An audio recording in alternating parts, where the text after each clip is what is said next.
On Instagram and on YouTube. Well, I've been on Instagram for several minutes now, trying to get shit squared away. What we're going to do, though, is we're going to hear from a broadcast that was on Open Mind Radio all those years ago. This was a really great show. We used to pick it up here, even though it was real scratchy. Some nights it would come in clear for a little while out of LA, but keep in mind I lived 1,000 miles from this, but the West Coast traveled at night. It really did.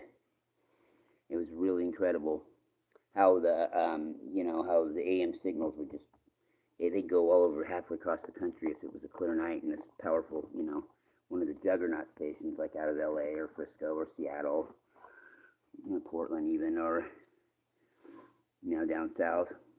But we're going to go ahead and take a listen to this. We're going to see just how this sounded, and this is how it was on that night in 1986. Now, Dale Walker was an absolute legend with crystals. The man is, for my money, I've heard 1,000 interviews. I've interviewed a ton of people about crystals, experts. Yeah, man, he was the best to ever do it. And here he goes. We're going to hit it now. Okay, whoops. And I'll comment a little bit here and there. But pop on a second here. Welcome to a Saturday night in Los Angeles, and on Saturday nights in LA, that means that most of you are right here with us on this little excursion into a different world most of you don't know. And tonight we'll talk about the sparkling, spanking world of the amazing crystal. So say with me.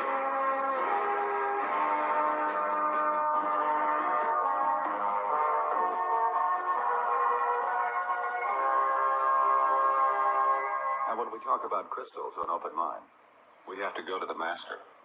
We certainly do. The man who's been working with crystals, he's brought a number of them here with him tonight. Where's your pyramid? Oh, we have the pyramid right there. Our guest tonight is Dale Walker, who is, what's the third time for you, Dale? Third time. And with him is Ho, who is very active here in Los Angeles. Ho, welcome aboard. Heidi Ho Enterprises out in North Hollywood, where you'll find crystals galore out there. The crystal. The amazing crystal. They are amazing, and to me, first of all, you are listening to me tonight because a crystal is at work. Anytime you listen to the radio, I suppose, there's a crystal at work. Or watch television, there's a crystal at work. If you were at my home, you find I run my refrigerator almost off because there's a crystal at work on the inside of it. If you jumped into my spa, you would find that there's never been any chlorine in that thing in about 3 years, and it's crystal clear. Isn't that amazing? Crystals are wonderful. Of course, there's a very mystic quality about crystals, and perhaps there's a lot of mysticism built around them, but these are living creatures, these crystals. The astronauts aboard the shuttle, and we certainly pause for just a moment about the tragedy of last Tuesday. But I think it was in the last experiment, the last shuttle flight they went up to grow crystals. Now, this guy don't have his microphone on. That's the problem here. He'll get it on in a second. There you go. We were just doing some I didn't have the mic on. Crystals. I've been saying all these wonderful things to people. They didn't know I was here. No, you have to hit buttons.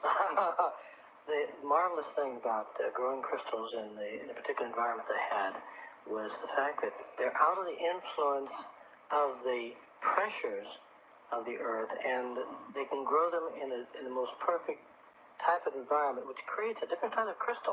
You do understand that the crystals that are grown in the earth are earth crystals. Those are space crystals. They're not the same thing at all. Right. They are different. They're still quartz. But the knowledge, the information, the energies are entirely different. And I would be utterly fascinated to get a hold of a couple of space crystals and play with them. Well, crystals have so many intriguing properties, and we want to try to separate some of the mysticism from fact here tonight if we can, because quite a mystique has grown up about them. We know from a point of physics that they are amplifiers. That's correct. They are amazing amplifiers, which is the reason that algae and microbes do not grow in my spa. They do incredible things to the environment around them. And if you charge them with an electromagnetic force, they then take on a whole new characteristic and do a whole new set of things. If you charge them with the force of your own being, your own life force, if you will, they, again, respond to that and do things for you. If you place them around plants, plants respond in a very positive way to them.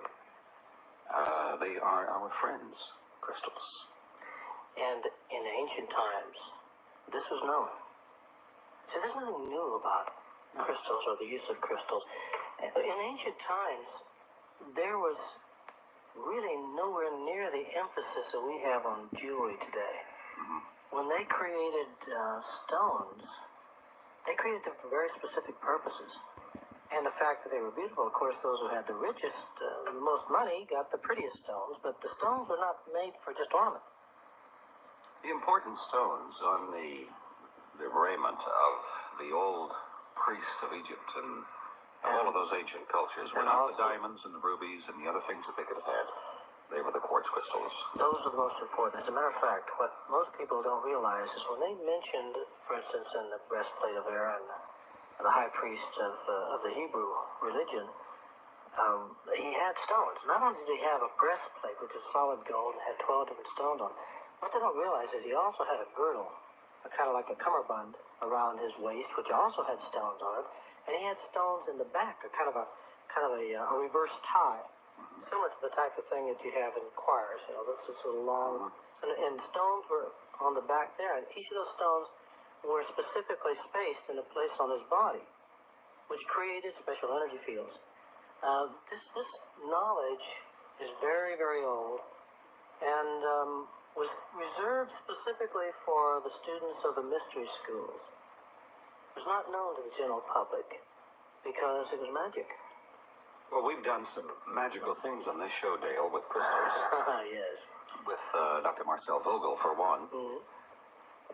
Marcel sitting at his home in San Jose one night, holding the crystal in his hand, was able to get thousands of people in our audience to bend spoons. Thousands of people in the audience to clear up their nasal passages. We kind of did a little bit of healing there one night. I think everybody smelled the apple and the rose that he asked us to smell because he was transmitting that energy. Yes. In a way. Now, that may sound a little bit bizarre to those of you who have never listened to Open Mind. Or experienced it, but I sat here and smelled the apples and the bananas, and I didn't bend the spoon, but Milton is sitting here. Hi, by the way. The spoon bend in his hand, and well, I can't go out of body, and I guess I can bend spoons either, but everybody was. You walked on coals. I haven't done that. Well, I did do that. They were over 2,000 degrees, you know, that's kid stuff. That's not bad. That's kid stuff. Dale. Yes. Why are you here?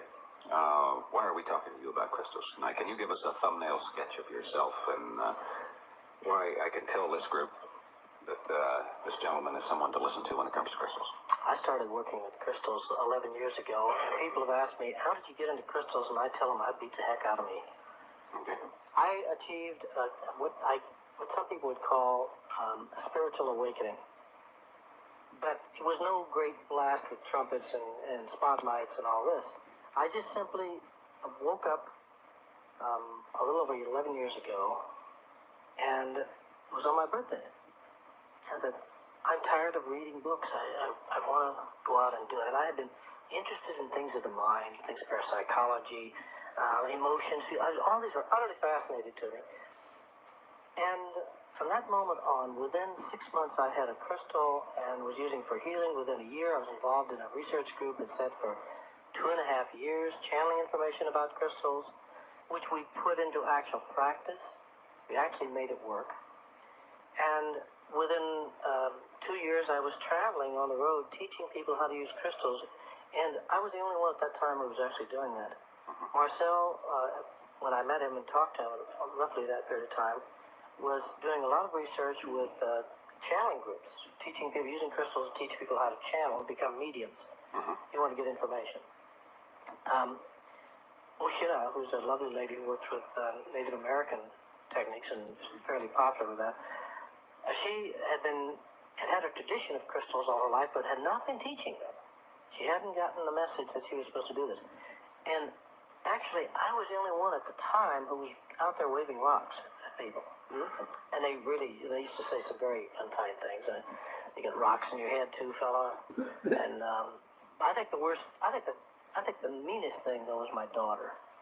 I mean, she introduced me to her girlfriend. She's a teenager at the time. A prophet is without honor in his own hometown, you know that. Who is it? Says Rodney says I don't get no respect. She used to introduce me as my dad, the rock star. And they would keep asking me all these questions about, oh yeah, man, what's the name of your group? Yeah. So I kind of got all that.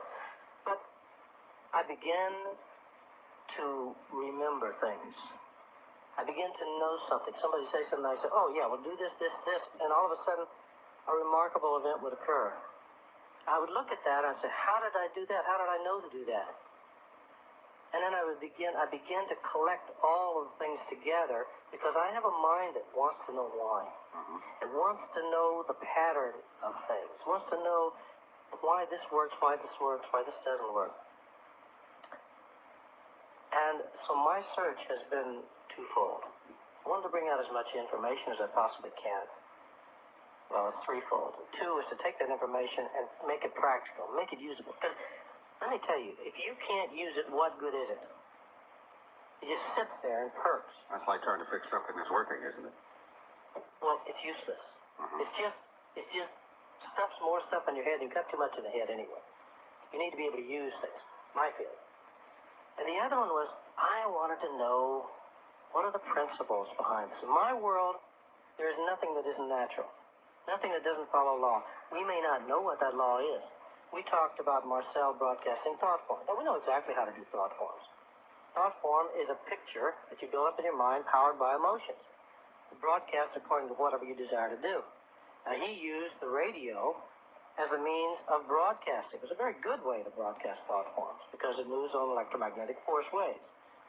We've done a lot of experiments with this particular type of thing.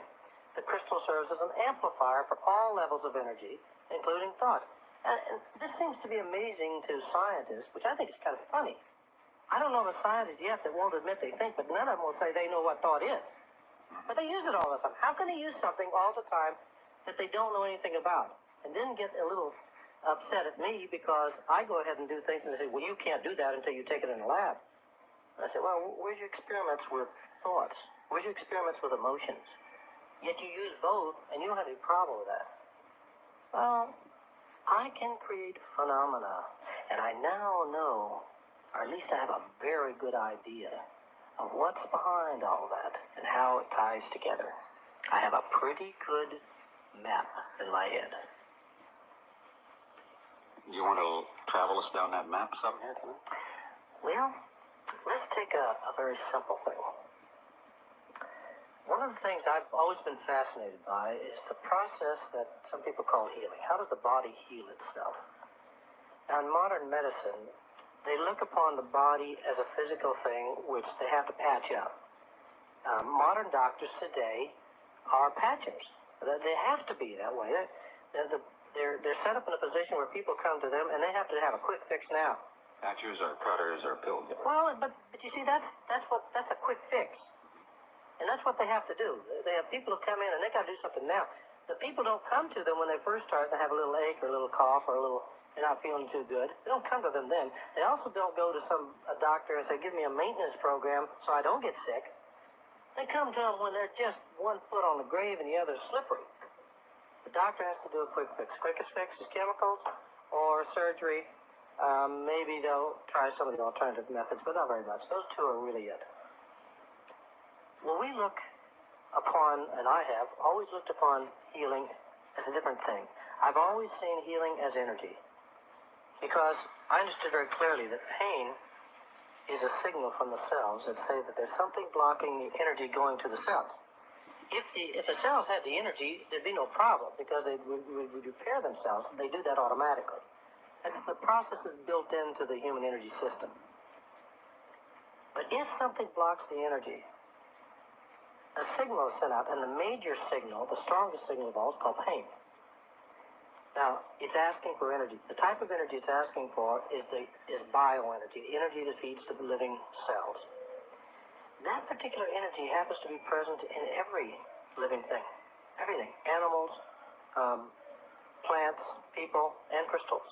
Now, a little verification of this, I wonder how many people out in the audience have been sick and found that their animal, their cat or their dog, came up and laid beside them or snuggled up to them. And how many of them noticed they felt a little better? Animals know instinctively, and they instinctively want to help you. If you had really had some knowledge and understanding, you could have realized you could have gone over and taken your houseplant and held your houseplant and touched up against your body, and you'd start feeling better. As a matter of fact, for all you overstressed people out there, one of our researches is that take a houseplant to work with you. Whenever you start feeling a little bit stressed, reach over and simply touch the plant for about 5 minutes. You can even hold the plant while you're talking to people doing the work. You'll find immediately that there is a reduction in the adrenal stress in your body. What do we know about pain? We know that if we can get the energy to the pain, to the area, the pain shuts off, because after all, it's just a signal from the cells. If we feed the cells the energy, then the cells will stop asking for energy, because now they start the repair process. And we found also that crystals increase the energy field of the human body, period. There's absolutely no doubt about that. We have photographed it.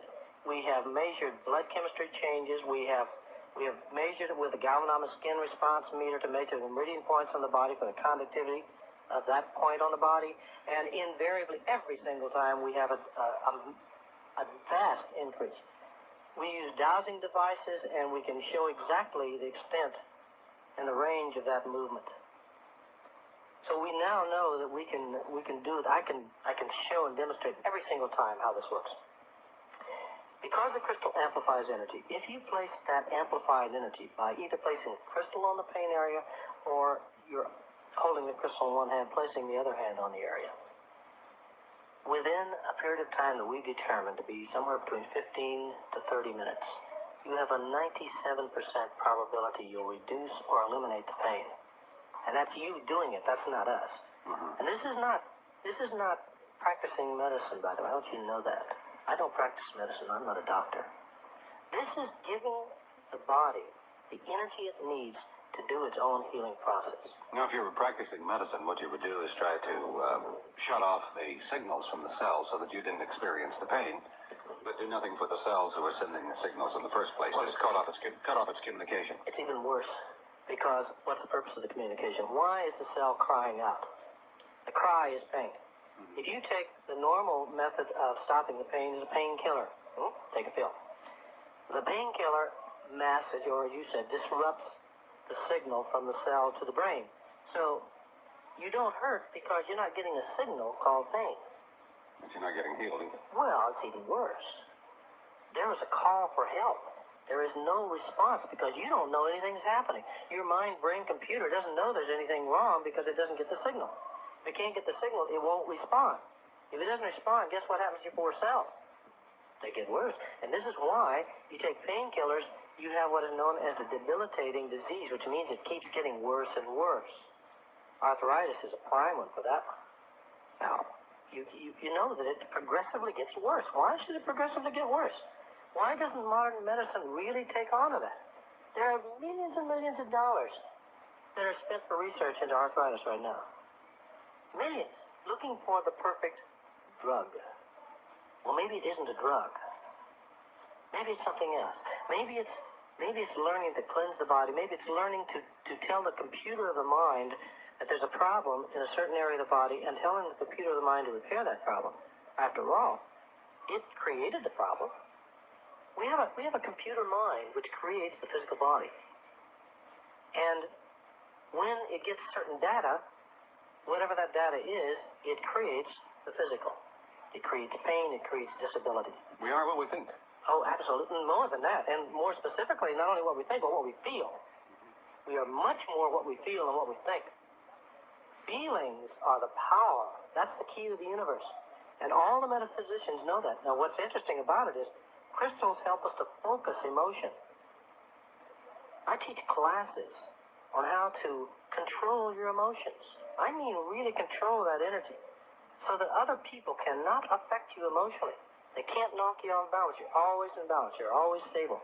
Not only that, but you can take that energy, you can shape it, you can create a thought form, you can fire it out into the universe and create anything you want. It's called manifestation. And believe me, people, it's real. Does work. Oh, boy, does it ever. Well, maybe we have kind of provoked the interest of a few people along the way that may be with us here tonight. We want to take a little break. And let me give you the numbers. Opportunity for you to talk to Dale Walker, who really is one of the nation's top researchers into the crystal. You can talk to him. Ho is here, who is certainly a practitioner, and I'm very knowledgeable about it, who's always here in the Los Angeles area. He's located out in San Fernando Valley. Talk to Ho, too, about the crystal, if you will. In Los Angeles, the number of crystals, and Ho, Dale is just feeding me some charged crystal water. Oh, now we're talking good water here. We've had some... This is quite a great deal like the D-cell water that we use exclusively at home. You know, the thing about it is, it's all the same. Except crystals seem to do something else. But I've experimented with pyramids. I've experimented with D-cells. I've experimented with Pat Flanagan's special little crystal His water is delightful. Crystal water. And I've Willard water. I tried that, and I've tried practically everything I can. But I found that the crystal water is consistently the easiest to work with, the cheapest by all means. You can buy some of this water. You buy a little pint of it, and it costs you a mint. Mm-hmm. But a couple of crystals will charge you water forever. Well, that's true. You just put the crystals in and let them run. That's right. And Same way with the D-cell. That's the beauty of it. Now, except the D-cells eventually do. Within about a year, you usually have to replace them because they're a living entity. They're created in a very special manner. Actually, it's an alchemic process that creates those things. Yes, it is. Very strange. We're talking strange how they made those things. You know, where'd that business come from? This whole field of energy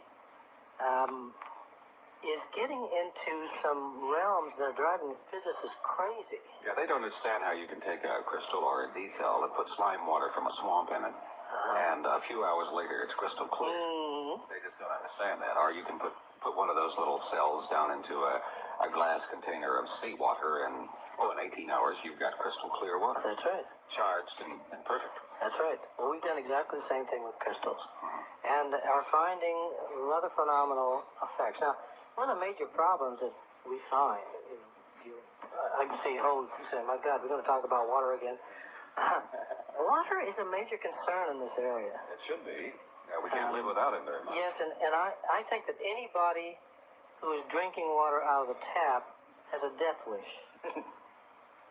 It's got to be the most polluted thing I've seen in a long time, if not by... With all deference to our friends at the Department of Water. Listen, they do the best they can. Yeah. I'm not knocking anybody who is furnishing water to this city. Yeah, for furnishing water to a city this size, with the requirements of water that it They do a hell of a job, pardon my and we French. live in the desert. Yes.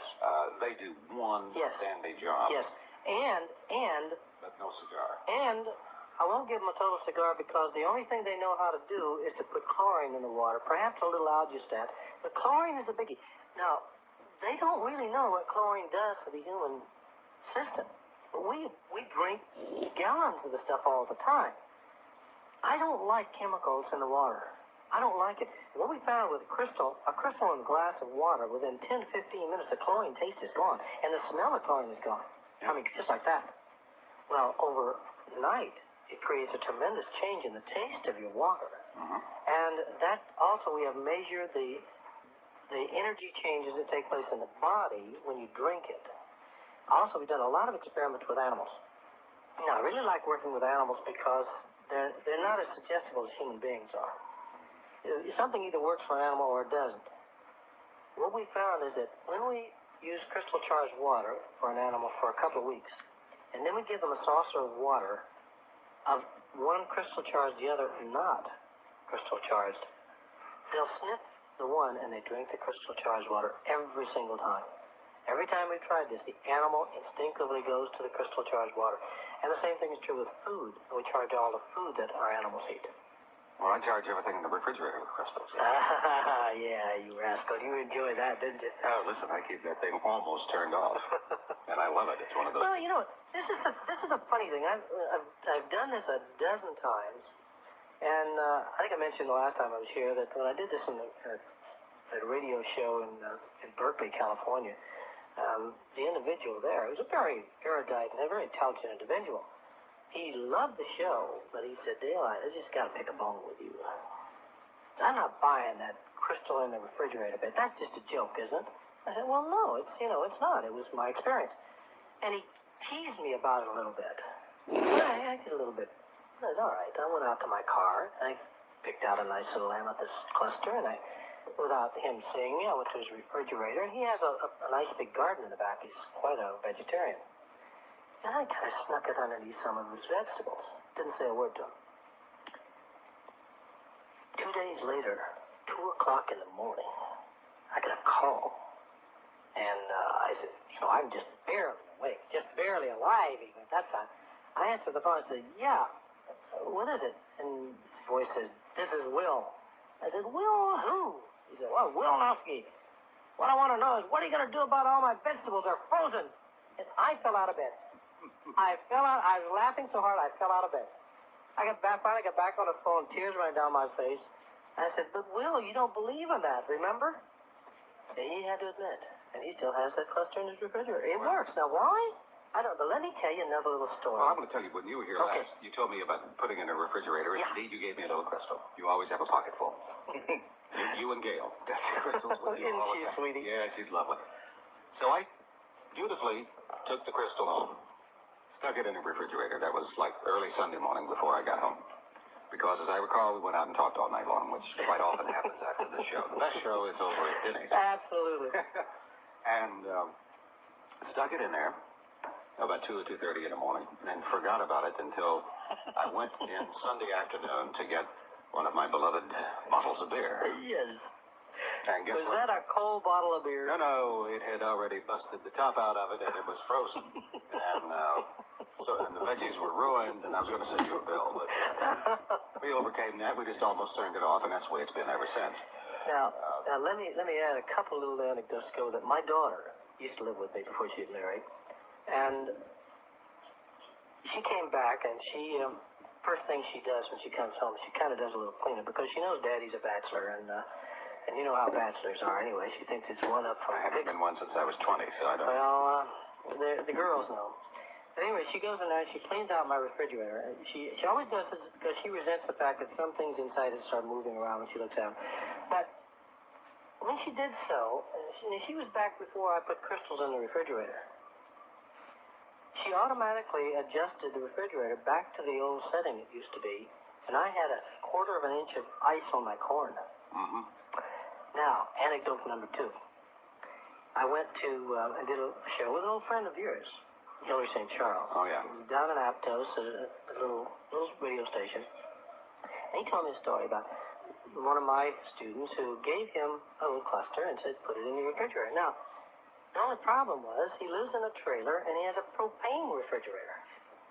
And it's not a plug-in electric, you see.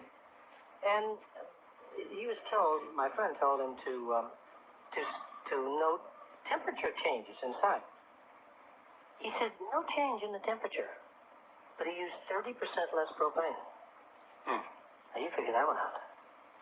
Well, it was a radical change in the temperature of my refrigerator. I would say so. And your beer has a little ice cube sticking out the top. It would have popped off the top, and it was kind of sticking out. Well, let's go to our callers and see what's on their mind. Myrna, welcome aboard. Hello, how are you? All right. I have a question for Dale. Yes, Myrna. Hi. I received 2 tiny crystals from someone who had spent time in a Great Pyramid in Egypt with these crystals. Yes, I know the lady. Okay. We're talking about Gail, right?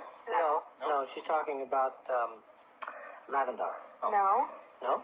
it's a different lady. Neither one of us know the lady. Okay, go ahead. Maybe I did. And Never mind. she sent this tiny crystal to me and said that it was from the Great Pyramid. Now, if there's any positive energy there because of the pyramid, I know going to one of your weekend seminars, you said that you are to take crystals given as gifts and put them in sea salt, which I don't know whether I should do because what effect will that have on any positive energy from the pyramid? Well, when I mentioned this before, when I first did it, when I listed it in my book, my intention was those who have had no training, who don't understand anything about crystals, I want to be absolutely sure that nothing happens to them because of any negative emotion someone who touched it might leave in the crystal. And therefore, I suggest you put it in salt because that drains the energy out below the point where it can actually affect you. adversely. However, if you want to keep the energy into it, I suggest that you simply touch the stone and do the light invocation 3 times. That completely clears any negative emotional thought form left inside the crystal, no matter who left it in there. Oh, okay. Now, let me give you that over the air real quick. And anybody who's out there, by the way, for you people who are out there, I suggest you, at the next break, you get a pad and you get a pencil, because we've got a lot of information for you, places we're going to be, and all this good stuff. So you need to be able to take this information down. The light invocation goes as such. I invoke the light of the Christ within. I am a clear and perfect channel. Light is my guide. Simple? Yes, I remember it. Okay. Do it 3 times. While touching the crystal. While touching the crystal. We have done experiments with this. In fact, we'll talk about this on the radio just a little bit after you sign off. And we'll talk about some of the experiments we've done showing that we actually do eliminate negative emotions by this thought, this particular invocation. Now, that invocation really is just a matter of focusing your own energy. You're not doing anything mystic here, but you're channeling your own self, I think. I don't know, Bill. Now, I have to be honest with you. I'm the least mystic of all people. I do my darndest to demystify everything, or demysticize everything. But I don't know about that invocation. That's something special. There is something happening because, now we use, for instance, the word the Christ. I've done this with people of every religion, especially Jewish people, Muslims, Indian, Hindus. It makes absolutely no difference what their religion is. There is a tremendous energy change that takes place in the body. We even use this invocation. Okay, and it's going to switch the second half, or the part 2 of the 4 parts into one show. Yeah, anytime now, come on. Far greater than my energy field, because everybody who does this finds that they're, with a triple light invocation, their energy field jumps from a foot to anywhere 15 to 20 feet. Measurable. And photographable with curling camera photography. Measurable with an acupuncture meridian device. So there's something very powerful about it, which I'm doing a lot of research on now. And I don't know, maybe there is something involved in it. It's triggering something for some reason. There's a natural law involved, I know, I just don't know what it is. I don't believe in mysticism. Mysticism is what you don't know. That's all. It's just you don't know the laws involved. I know the laws involved with this one. I've got a couple ideas, and I'm exploring that at clank speed. All right. Anything else, dear? Does it help you, Myrna? Very much. Thank you very much, Dale. And Bill. All right. Thank you, Myrna, for being with us. You're welcome. I'm Bill Jenkins. It's Open Mind. Request coming in for you to repeat that invocation, if you would. I'd be happy to.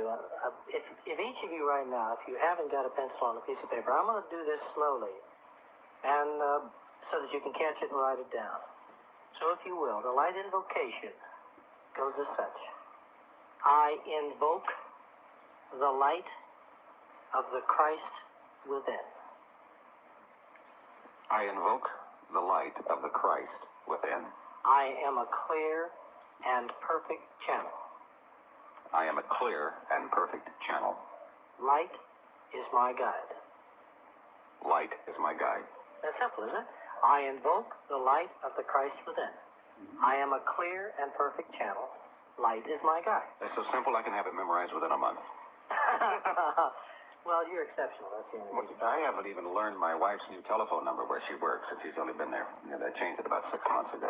If the people are practicing, let me tell you a couple little stories about things that happen with this light invocation. Because this is in line with the fact that I get information which isn't necessarily on crystals. It has to do with the spiritual laws of the universe, how things work. What is the mind? What does it do? What are emotions? What do they do? What is spiritual? What does that mean? How does the universe work? How do you fit within it? All these things have been given to me over these 11 years. It's a whole mastery process that's been going on. But this light invocation, I had one client, and I do therapy sessions for people, spiritual counseling, a particular type of psychotherapy which removes any negative traumatic experience in the mind of an individual, no matter what it was that happened in their life, can be removed in as little as 1 hour. Permanent. That's one of the things that took to me. But this particular one, I had this lady who was neurotic, moving into psychotic, definitely heading for paranoia. She was at the point where it was difficult for her to go down to the store and buy groceries. She just into this nameless fear. I had her doing nothing more than repeating the light invocation over and over again all day long. At the same time, she had an endless loop tape. Well, it's telephone answering tapes, you know? Endless loop, which played over and over again, the same thing, the light invocation. She had it turned on out loud, and it was on all night long, all day long, and she repeated it to herself all day long. Within 6 days, she was out of her house shopping and talking to her friends. Within 2 weeks, she was back to work again. Now, that's how phenomenal it worked. And this lady was really in a bad shape. She had been to therapy. She had been through all kinds of treatments. It was not working for her. Now, many times therapy does work for other people, but this wasn't working for her. Yet the light invocation, without anybody else doing anything, she was able to bring herself out of she was truly moving into psychosis. So it did work for her. Absolutely.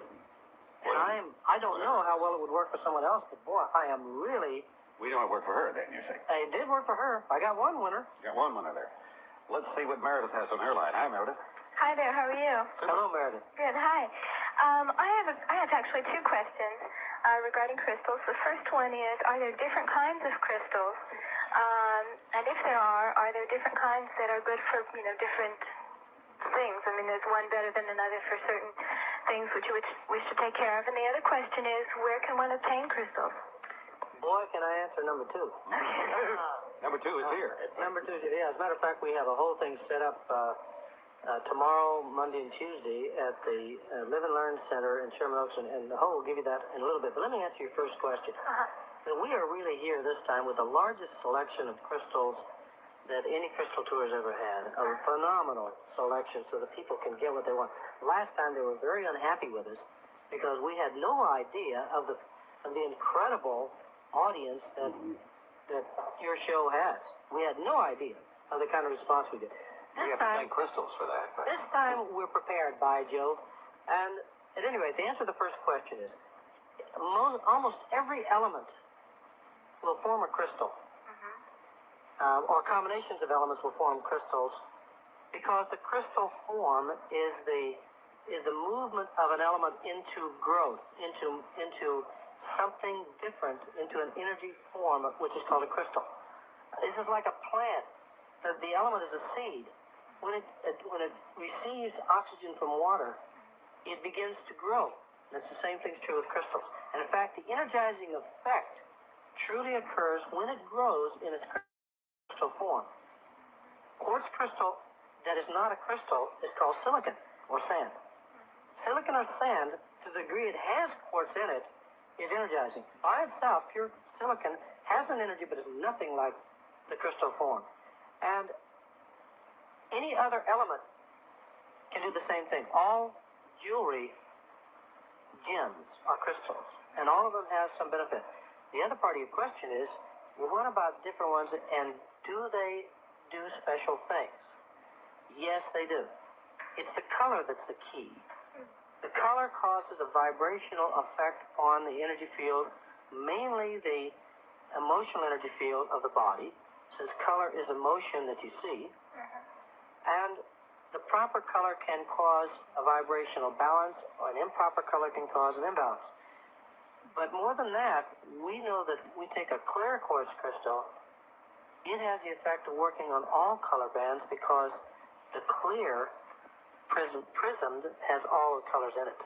Clear light, when it goes through a prism, gives all the colors. The clear quartz is the master stone, which is able to do what any other colored stone does. The colored stones are specialists. And did a real quick thing. We have 4 different stones which we like to use as general stones for the 4 different bodies. The physical body, we like to work with a green stone because it works directly with the endocrine gland system. Green stones can be almost anything that's a green stone. We particularly like green quartz, and we like emeralds, naturally. We like green tourmalines, but any green stone works well. Malachite's very good. We also use the pink stone for the emotional body. The pink stone, the rose quartz is the best, but there are some nice pink tourmalines that work well, so even a couple pink zircons I like. yet that causes a modulating or harmonizing for our emotions, calms down. Anybody who holds a pink stone in their hand over a period of time will notice that they feel more calm. A blue stone causes a greater clarity of the mind, which also increases psychic ability. And so the lapis stone or the blue tourmaline, blue topaz, all of these stones are very powerful for increasing your ability to think clearly. The purple stone, the only purple stone that's really, to my feeling, there's no other stone like it, is the amethyst. It's been known for all ages as the spiritual stone. It's the stone that a priest receives when it becomes a bishop, and it causes a greater expansion of your awareness of how you fit within the universe, and is also very healing. Is that what this is? Yes, he's holding a beautiful pyramid, cut pyramid, that's made out of purple amethyst. That's correct, and it's very, very beautiful and very powerful. And there's an amazing power field that's coming right off the tip of the... you can feel it, yeah. You really can. Did that help you at all? Very much. All right, Meredith. Very much. Thank you. Thank you very much. Bye-bye. I'm Bill Jenkins. With Dale Walker and Ho, we're talking about crystals. Yes, I enjoyed your remarks at the opening of the show very much. I have a lot of questions here. I'm totally ignorant on the subject of crystals. I was wondering if I always thought that was something that you found in the desert and brought home and polished, and it was nice and clear and so forth. I was wondering if the homegrown kind are as good in all the various beneficial properties that they have, as the natural ones that you find out wherever it is you find them, was one thing. And I was wondering, too, he mentioned something about growing crystals in space. And it struck me that in space you have the absence of gravity and the absence of pressure. He mentioned pressure particularly. I was wondering whether you could grow them in a vacuum and somewhat simulate here on Earth the effect of space-grown crystal, and if he had ever done that. Third question is, this may seem a little silly, but is any on record of ever having cured a toothache with these things? Yes. That's a very good question. We're working on that right now with Milton over there. let's take them one at a time. Okay. Your first question was, say that again. Well, the kind All right, the homegrown natural versus the homegrown, yeah. Well, I think what you're saying is, if you found a crystal out in your backyard, would it be as powerful as a crystal you found out in the desert? Am I correct? No, would the one you found that nature had made in the desert or wherever? Nature makes all of them. Well, I mean, what about these ones you grow yourself? Okay, now, you won't grow a crystal yourself. Laboratories will go, because the type of equipment necessary to grow a crystal you normally would not have in your kitchen. Well, the point is, are the ones that are man-made as good as the ones that nature made? That's the question, I think. Now, let me answer that by telling you that man-made crystals, which are used in computers, will hold their memory for approximately 6 to 7 years. After that, they begin to lose their ability to hold memory. A natural crystal will hold memory forever. Well, then it would be better, huh? That's correct. I feel it is. Okay. Now, the next one. About the space, and have you ever tried growing one in a vacuum? I have not. Or has it ever been tried? I don't know. I'm sure that things have been tried. Do you think it would be worth trying? Well, you know, the vacuum, even though you put it in a vacuum, George, that wouldn't negate the effects of gravity. No, it wouldn't, but it would negate the effects of pressure, which is part of it. Well, a vacuum doesn't necessarily stop pressure.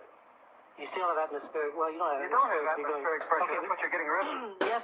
Well, I'll tell you what happens is, when you negate pressure, the crystal will form in a perfect geometric shape of 6 sides. Because built into the growth pattern of the crystal is a blueprint which makes it do that. Just like the blueprint of your cell makes you grow a finger. And it'll do it every time. Well, in the case of a crystal, when there is no pressure to cause it to be slightly misshapen out of its perfection, it will be a perfect crystal. So to that extent, it would be Okay, better. now, we'll answer the question, the other one, really quick, because we're coming up against 10 o'clock, so let's answer the third question is what? And there's About the toothache. Okay. Put a crystal up against your toothache and hold it there for at least a half an hour and see if a change takes place. Tell us later where to get them. All right, we're going to go through that in the next hour, George. I thank you for getting Thank you there for with those calling. questions. Thank you. We're going to take a break for news here at 10 from ABC, and then we'll be back with 2 more hours of this Saturday night edition of Miss Ho, who is of Heidi Ho Enterprises here in Los Angeles, along with Dale Walker, who is our guest tonight. And Ho has an experiment that he wanted you to try, so let's get into that, Ho. Well, you know, we've met so many of your listeners over the last couple of years, and I know that you have a group of people who love to experiment. Oh, we all do. You've got to get in there and do it, you know. I haven't been able to go out of body, but I have that kind of goals. We're working on that, Bill. We have a group that works on you at night. Oh. One day. Uh-oh. Anyway, because so many of the people at home probably have crystals, we thought that they might want to try the water experiment. And it's a very simple thing to do. All you have to do is get 2 glasses of water, and you could either use a bottled water or water out of the tap, and put them approximately 6 feet apart. Take your crystal and drop it into 1 glass. And then if they give it about 3-5 minutes and go back and taste back and forth between the two and smell back and forth between the two, they should discover that there is quite a difference. Now, I don't want to tell people what to expect too much, but most people find it doesn't smell the same. It has a sweeter taste. And it's something that almost everybody notices. So it's something they can try at home while we're on the air. And All right, that's the idea. Let's do it again. If you've got a crystal, a quartz crystal, get 2 glasses of water. Dale, go ahead and do that again.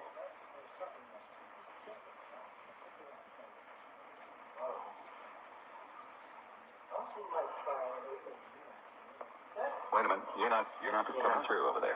There you go. Get that. Hey, I'm on. Hello there. We are live. Okay. And with the water, we really have a lot of fun with that. But one of the things you can do is you can try a very simple experiment, too, with cut flowers. Get roses or any cut flower for that. That makes no difference what it is. But we like You have to have roses. them around. Right? Yeah. And get 2 of equal size. And if you have a rose bush, you can take them off the same rose bush. It's ideal because we try to keep the factors the same. Put one in a glass where you've charged the water for at least overnight. Put the other in a glass or a vase that the water has not had anything else done. It should be the same water. Put in the 2 separate containers. One gets charged, and the other doesn't. So you put the cut flowers into it and see which one wilts and dies first. That's an easy one to do and a lot of fun to watch. now, it's very important that you use natural quartz, because some people have the Austrian crystal, the lead crystal, it's called Vienna crystal, and that's not really... Lead crystal doesn't count. No, that's glass. Yeah, that's just silicone glass that's been with a lot of lead in it. Mm-hmm. Okay, now you have your experiment. Yeah, 1 for tomorrow and 1 for right now. 2 glasses of water, 6 feet apart. If you have your quartz crystal, drop them in 1.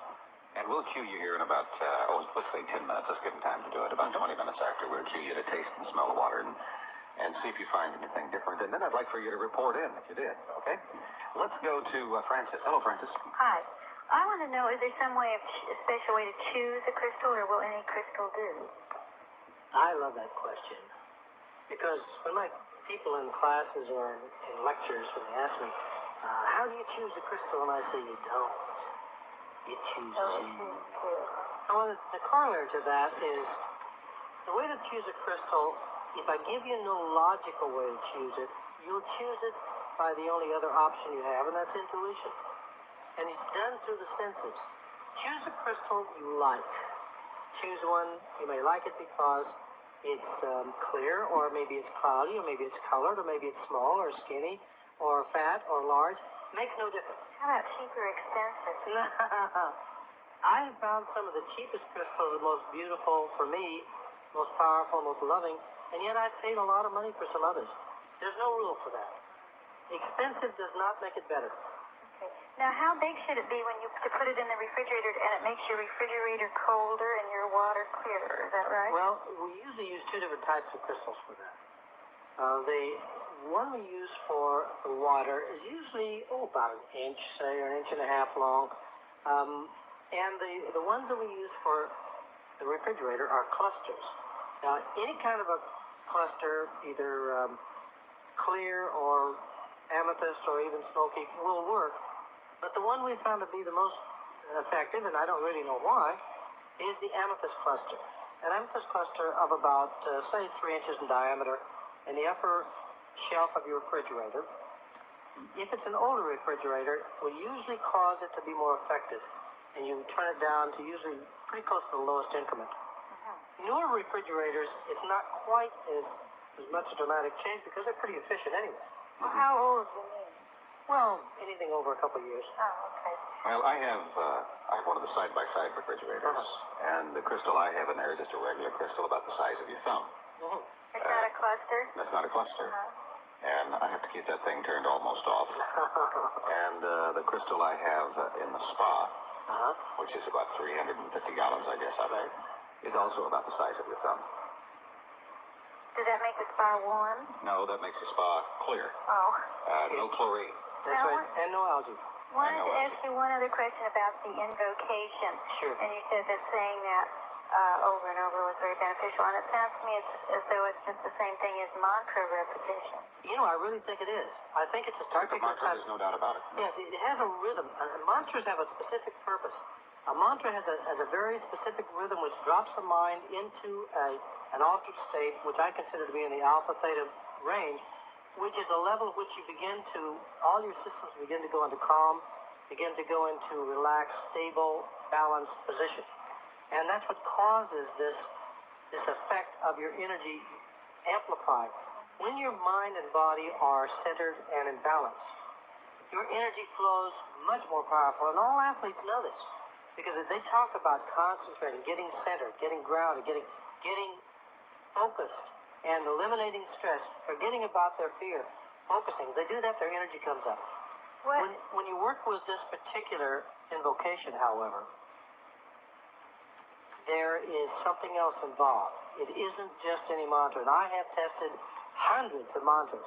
I found nothing that does what this does. Have you tried saying this with saying the God within instead of the Christ within, and would that make any difference? Yes, as a matter of fact, I have.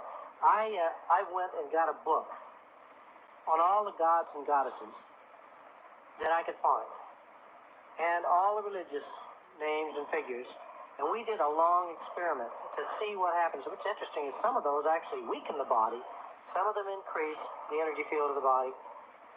Nothing operated the same way as this particular phrase, and that includes using the God within, the goddess, includes using God itself, or using Yahweh, Jehovah, no matter what it was, Buddha, made no difference. The word, the Christ, is not a religious figure. It is a statement of power which locks into a particular field of power, which is very, very loving, very balancing, very healing. What does the Christ exactly mean? That's up to you to tell me. I don't know. Oh. I have some ideas. I think it's a level of consciousness that we could all achieve. I think it goes far beyond Christianity. I don't think anybody. No, it's not Christianity. Jesus was a Christ, was the Christ, or at that time, and he achieved. Christ maybe is like an enlightened being. Yes, well, by enlightened it means somebody whose mind is able to absorb more of the total intelligence of God and what that means. You're triggering your spiritual intelligence when you use that word somehow. Absolutely. I don't know. To me, this is one of the most exciting areas of research I'm working in right now. And I find the crystal helps to lock this in. I lock that invocation into my crystal. And I touch my crystals every day and put this triple light invocation into them. And it makes a real dramatic change in the way I operate in life. It's very powerful, and I heartily recommend that everybody give it a chance. Well, how does it affect your life?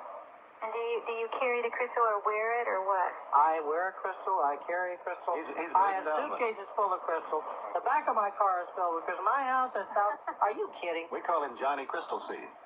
I am a rock But do you have more nut. energy during the day? Absolutely. Or what do you mean? It increases my total energy. It keeps me calm and balanced in the midst of the chaos of life. Nobody's negative emotions can knock me off my center when I've done the light invocation and I have my crystals on. I can stand in the middle of the worst negative anger, hatred, and I stay centered. It lowers the stress levels. It absolutely lowers my stress, any stress level. As a matter of fact, when I'm in a room with my crystals, and I've done my light invocation, I lower the stress level of the whole room. I can stand, I've done this, I did experiment. I just stood still and just went inside myself and centered, did the light invocation, and nothing more than that. And what happened was all the negative junk that was going on around me began to slowly recede until it stopped. In fact, I did it in a bar one time and stopped the whole bar. The whole bar went silent.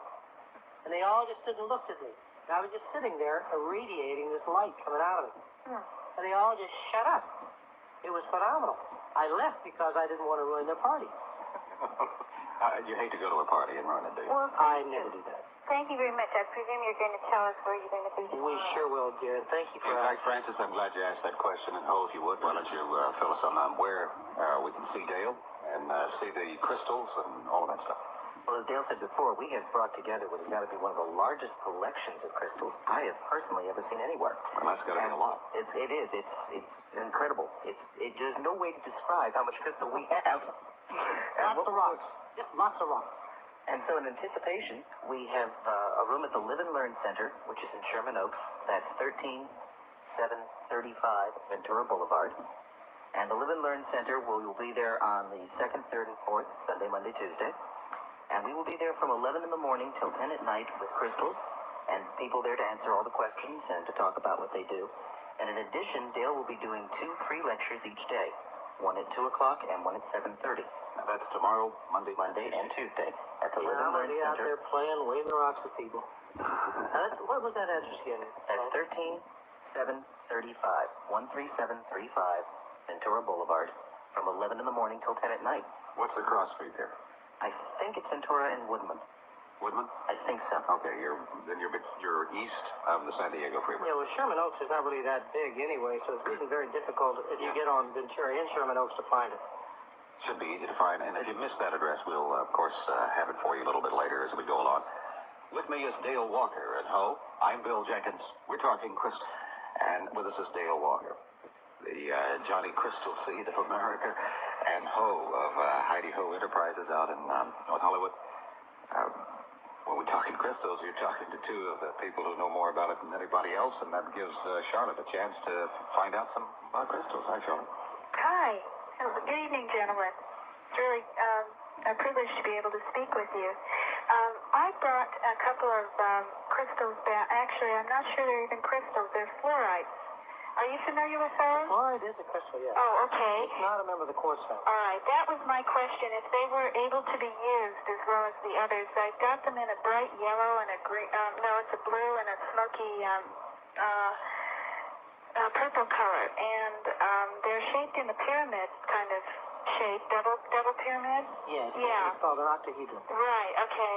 And do you use those at all or not? I personally don't, but however, other people do, and I find that my experiments with them, I find them to be beneficial, but the energy level of the fluoride is less than the quartz. Okay. And I'm a person who really likes to deal with a lot of energy because I like to make very quick, dramatic changes in working with energy. So I usually go for the strongest stone rather than one that's of lesser. Okay. But a lot of people work with a softer energy. I know a lot of women like to use the fluorides because they deal with a much softer type of energy, which is just as effective. You know, I just happen to be a high energy freak. And they found it to be very beneficial. And of course, the pyramid shape of the octahedron, which is a double-ended pyramid, is very beneficial, and it definitely has an energy. The color is the key, once again, to what kind of effect you will achieve. I just happen to think that quartz is much wider range in its effectiveness because it operates at every level of human energy consciousness, whereas it's the only stone that does that. Okay. There's nothing else that operates the full range that quartz does, and all the ancients knew that. Okay. Well, that's good to know. Also, I have some very tiny little perfectly formed crystals. They must not be a diameter of more than maybe a quarter of an inch even, but they're very tiny little clusters. Is there any use for that type of size? Well, many times the small stones, we use those for healing. But when we do use the small ones, sometimes those are placed directly on a pain area. It's a cluster. Otherwise, a small crystal is almost invariably used for a piece of jewelry to hang around the neck or from the earlobes. If it's hung from the neck, in such a way that it resides somewhere between the hollow of the throat and the center of the breastbone, which we call the heart chakra. It will stimulate the thymus gland, which increases the immune system's energy. And of course, the immune system is what handles your whole body.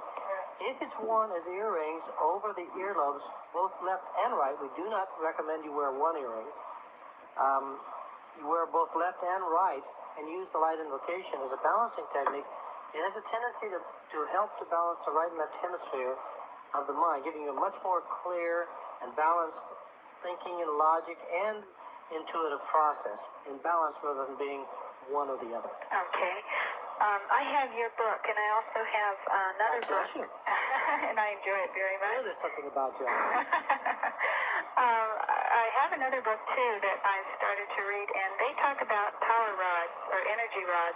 Yeah, I know what it is. Yeah, and you must have experimented with that. What's your opinion on those? I have to be honest, I personally find that book to be a little bit upsetting because of the approach that it takes of combat. There's an old tradition among many of the mystery people of combat. And they talk about combat, they're not talking about swords. They're talking about mental combat. Right. And this dwells quite a bit on destroying people with the wands and my feeling about it, and it's not to say that the individual wrote it is this way, but the approach and the attitude of the book was, to me, is a different approach than I take.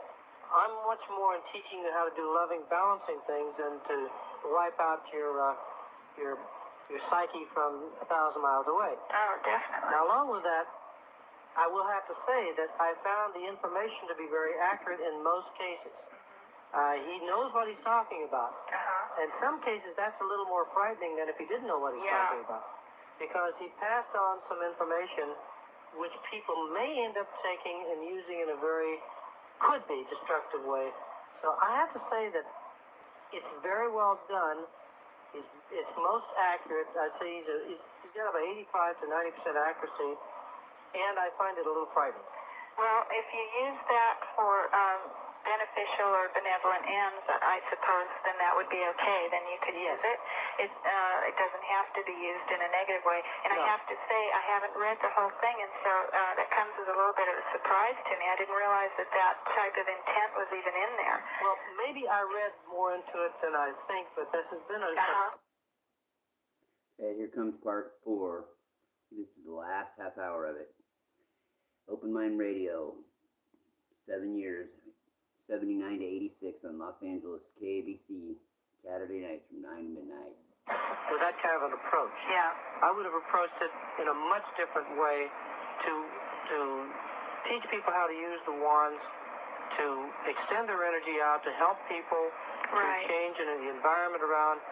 Instead, the approach is, look out, people, we're armed with a 357 Magnum crystal. And if you're not careful, we'll blow the top of your brains out.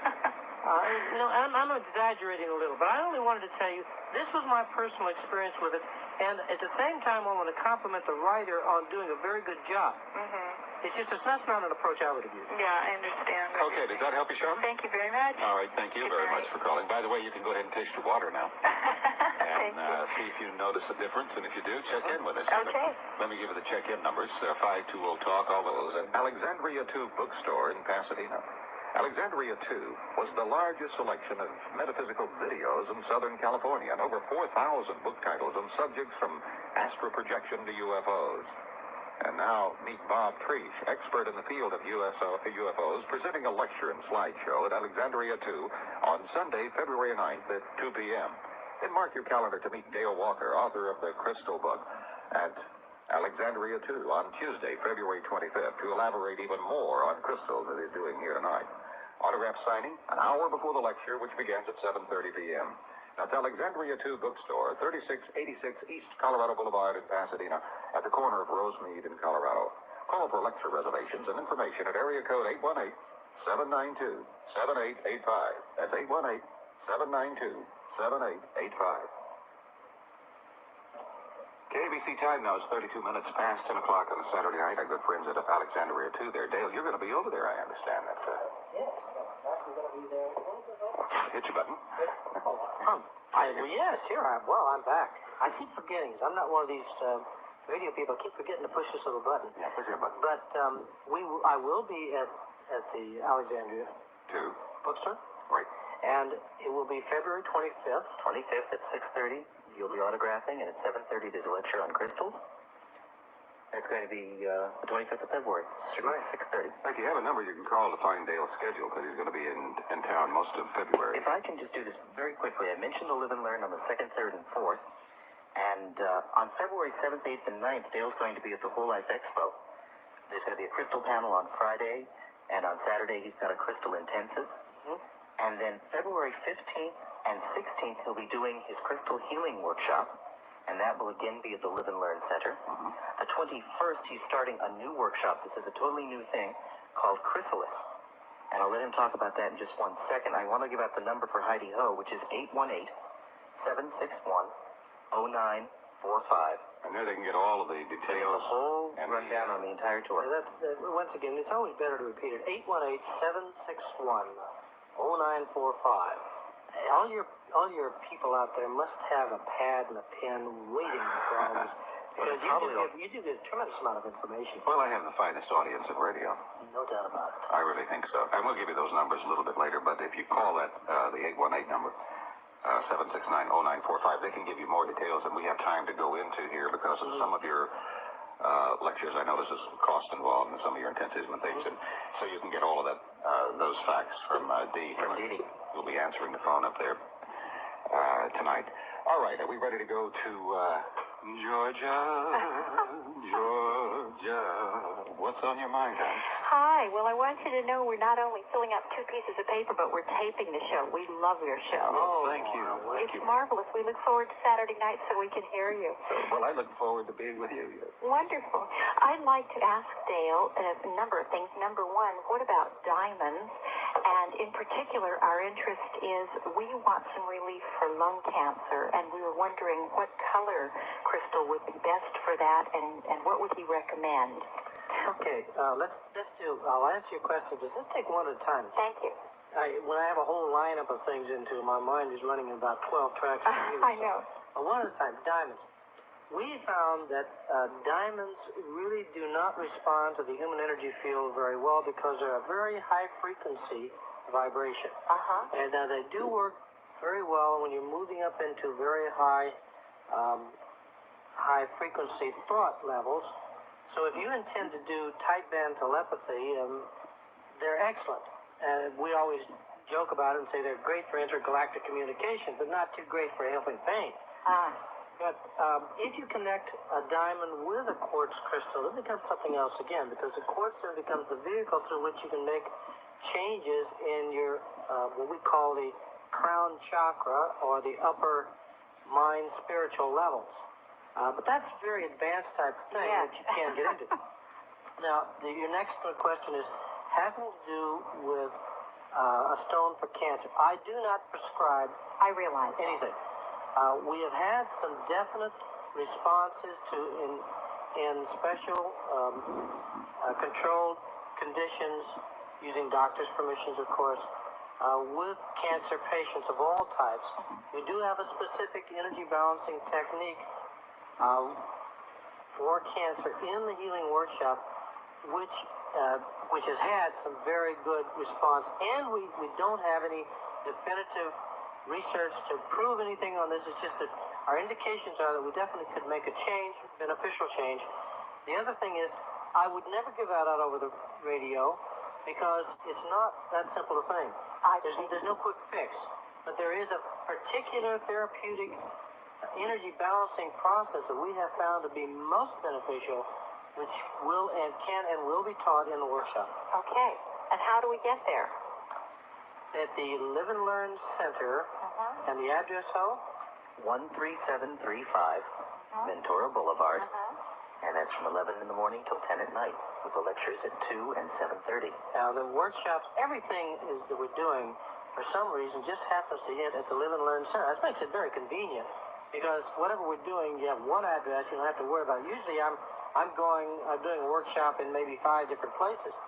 It's very convenient to do it in one spot. And right directly after the Whole Life Expo will be the weekend of the Healing Workshop, 15th and 16th. That will be at the Live and Learn Center, and it's from 10 to 6 both days. We're looking forward to that. Further information about that and I'll talk a little bit about the other Crystal Transformation workshop, simply because this is a really dramatic process of personal transformation, moving away from healing and moving into making your life worthwhile in a powerful way. We'll get into that a little bit later, but if you want information about the workshop and anything that has to do with that, give a call at the number we gave you, 818-761-0945. Georgia, I would like to suggest that anybody out there that's listening that's interested in these workshops, that they call up and pre-register now, because between this show, well, next week we have the Whole Life Expo. We're going to have so many people, we're just not going to have enough room for everybody. Thank you. And I'd like to see Bill's listeners get ahead of everyone else. So please call up, pre-register. So would I. We surely will. You guys Thank you. jump in. All right, May I ask Georgia. one more question? Make it quick. Go ahead, Dave. Thank you. Concerning the alexandrite, the purple stone which turns blue under certain light, And red under the other yes, lights. does green this have under... particular qualities which are Yes, it definitely does. The alexandrite is very powerful. Those don't It exist anymore. operates- Those kind of actually, crystals don't it operates exist and affects the upper anymore. crown The chakra, alexandrite. what we call the Kalstra chakra levels, which are the fire colors of pulsing colors when you go into meditation. And the alexandrite is the transformational, the alchemical stone. It transforms different levels of consciousness within the crown chakra. Now, probably one person out of 2,000 or 10,000 will know what I'm talking about. But nevertheless, that's the answer for it. Well, I think a lot of our people here know what a crown chakra is. All right, Georgia, thank you very much for My checking in. pleasure. Thank you so much. Thank you, All dear. And, Linda. Good evening, gentlemen. Thank you so much for your program. It couldn't have happened at a better time. All right. I went shopping today to buy a crystal to wear around my neck, and I found myself drawn to an amber crystal.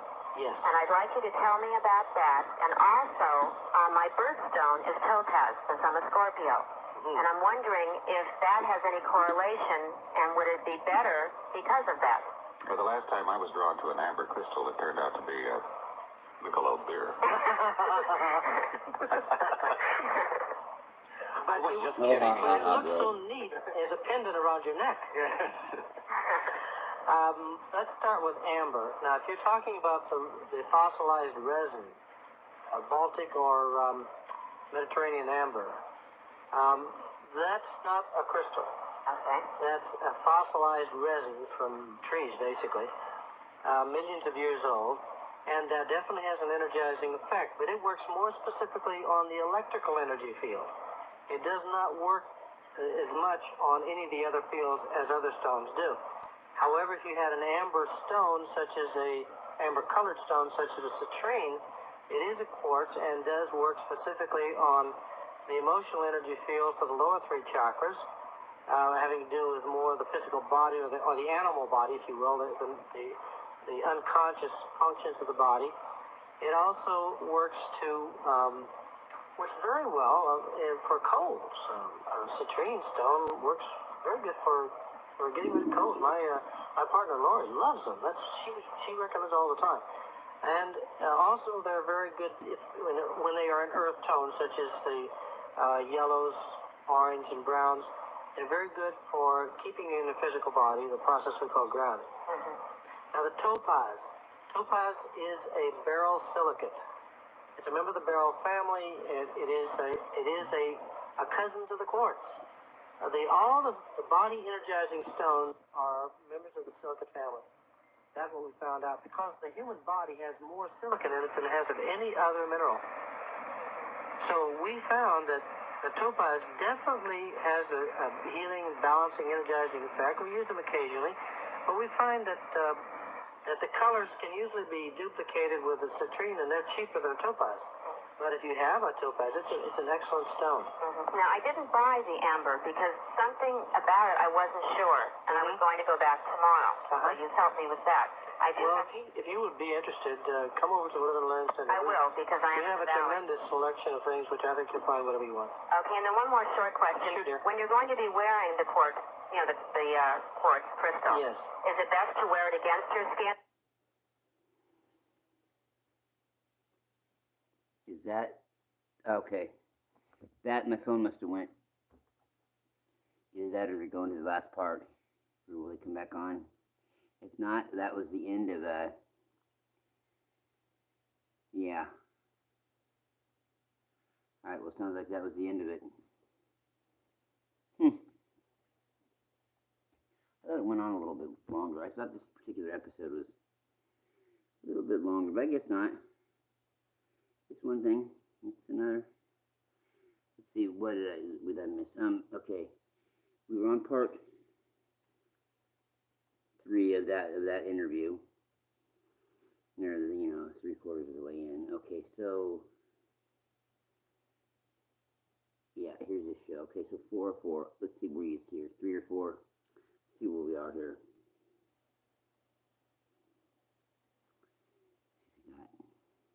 Saturday night. It's open mind. I'm Bill Jenkins, and you're going to need one tonight. Because we probably are going to sort of brush ever so lightly so many things. Well, we talked about that already, Bill. Brush. Okay. Something my small town ass isn't thinking about or something. Not greater than mine. What the hell was that I found it? Not greater than my energy field, because everybody who does this finds that with a triple light invocation, their energy field jumps from a foot to anywhere 15 to 20 feet. Measurable. And photographable with curling camera photography. Measurable with an acupuncture meridian device. So there's something very powerful about it, which I'm doing a lot of research on now. And I don't know, maybe there is something involved in it. It's triggering something for some reason. There's a natural law involved, I know, I just don't know what it is. I don't believe in mysticism. Mysticism is what you don't know. That's all. It's just you don't know the laws involved. I know the laws involved with this one. I've got a couple ideas, and I'm exploring that at flank speed. All right. Anything else, dear?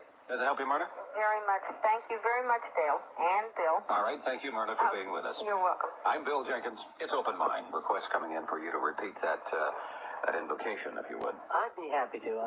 If each of you right now, if you haven't got a pencil on a piece of paper, I'm going to do this slowly, and so that you can catch it and write it down. So if you will, the light invocation goes as such. I invoke the light of the Christ within. I invoke the light of the Christ within. I am a clear and perfect channel. I am a clear and perfect channel. Light is my guide. Light is my guide. That's simple, isn't it? I invoke the light of the Christ within. I am a clear and perfect channel. Light is my guide. That's so simple I can have it memorized within a month. Well, you're exceptional. That's the only reason. I haven't even learned my wife's new telephone number where she works, and she's only been there. They changed it about 6 months ago. If the people will practice, and let me tell you a couple little stories about things that happen with this light invocation, because I am, this is in line with the fact that I get information which isn't necessarily on crystals. It has to do with the spiritual laws of the universe. Okay, we heard that earlier. Yeah, let's see what we got going on here. Let's fast forward to the last part of it. What are emotions? We gotta get out of here anyway. It's late. What is spiritual? Nobody's What watching does that this mean? shit How does anyway. the universe work? How do you fit I within just thought people might all like these it. things have been Really given to don't. me. Here's 3. Let's see where he goes here. And it takes a second. AM radio is a little bit slow, guys. Was that kind of an approach? Yeah. I would have approached it in a much different way to teach people how to use the wands, to extend their energy out, to help people to change in the environment around. Instead, the approach is, look out, people, we're armed with a 357 Magnum crystal. and if you're not careful, we'll blow the top of your brains out. I'm exaggerating a little, but I only wanted to tell you, this was my personal experience with it, and at the same time, I want to compliment the writer on doing a very good job. It's just, that's not an approach I would have used. Yeah, I understand. Okay, does that help you, Sean? Thank you very much. All right, thank you very much for calling. By the way, you can go ahead and taste your water now. Thank you. See if you notice a difference, and if you do, check in with us. Okay. Let me give you the check-in numbers, 520-TALK, all those at Alexandria 2 Bookstore in Pasadena.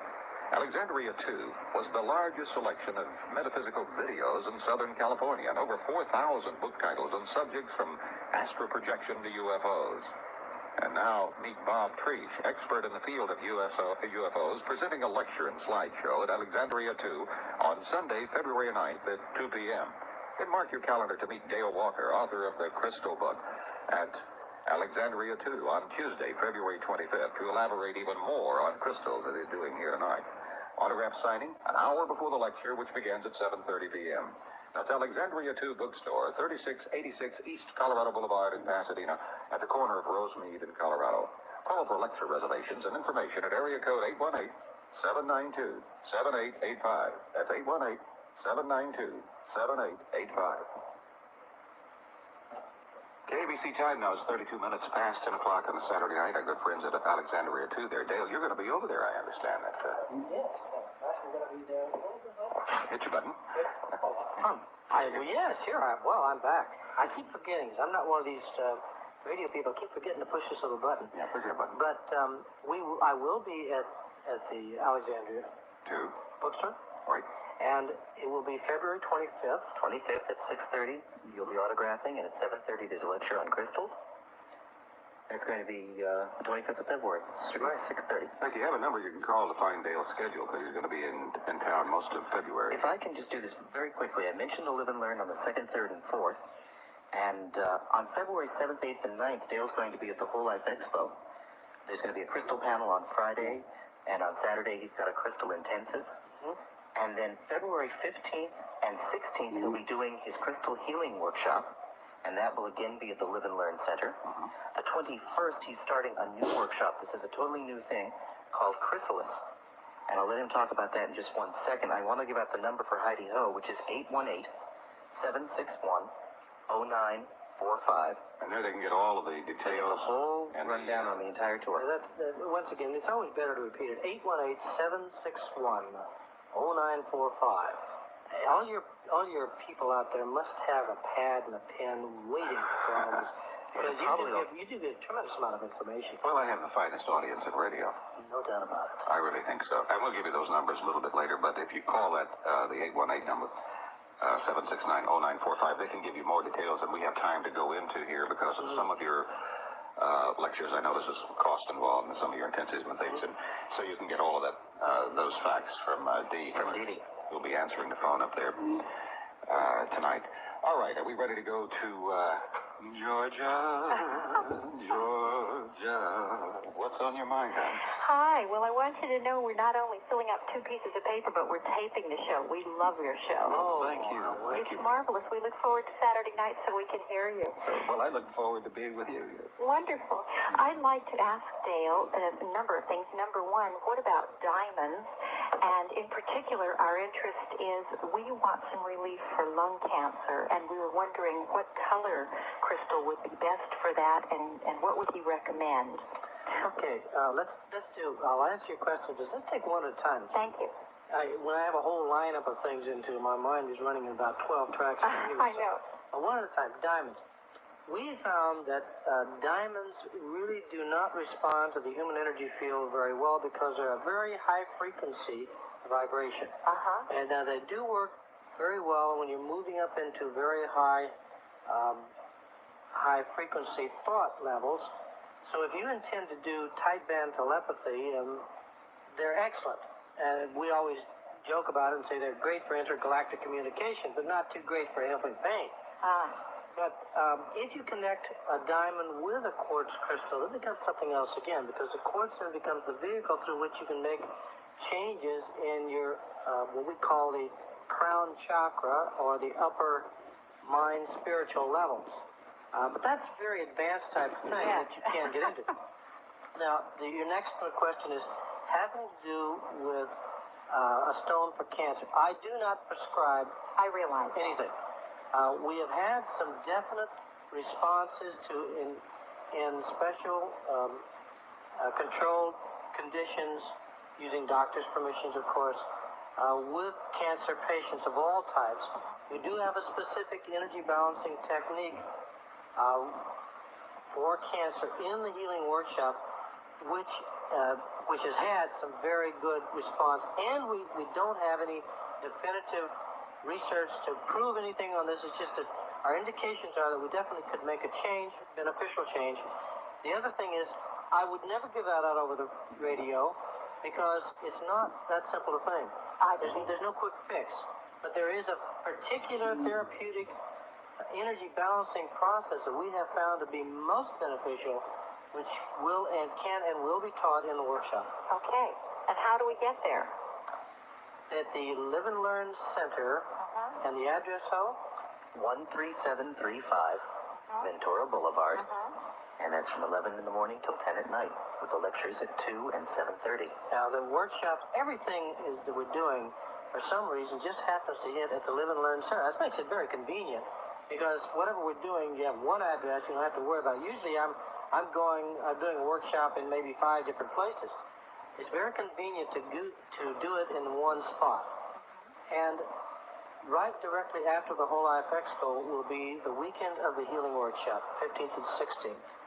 That will be at the Live and Learn Center, and it's from 10 to 6 both days. We're looking forward to that. Further information about that and I'll talk a little bit about the other crystal transformation workshop, simply because this is a really dramatic process of personal transformation, moving away from healing and moving into making your life worthwhile in a powerful way.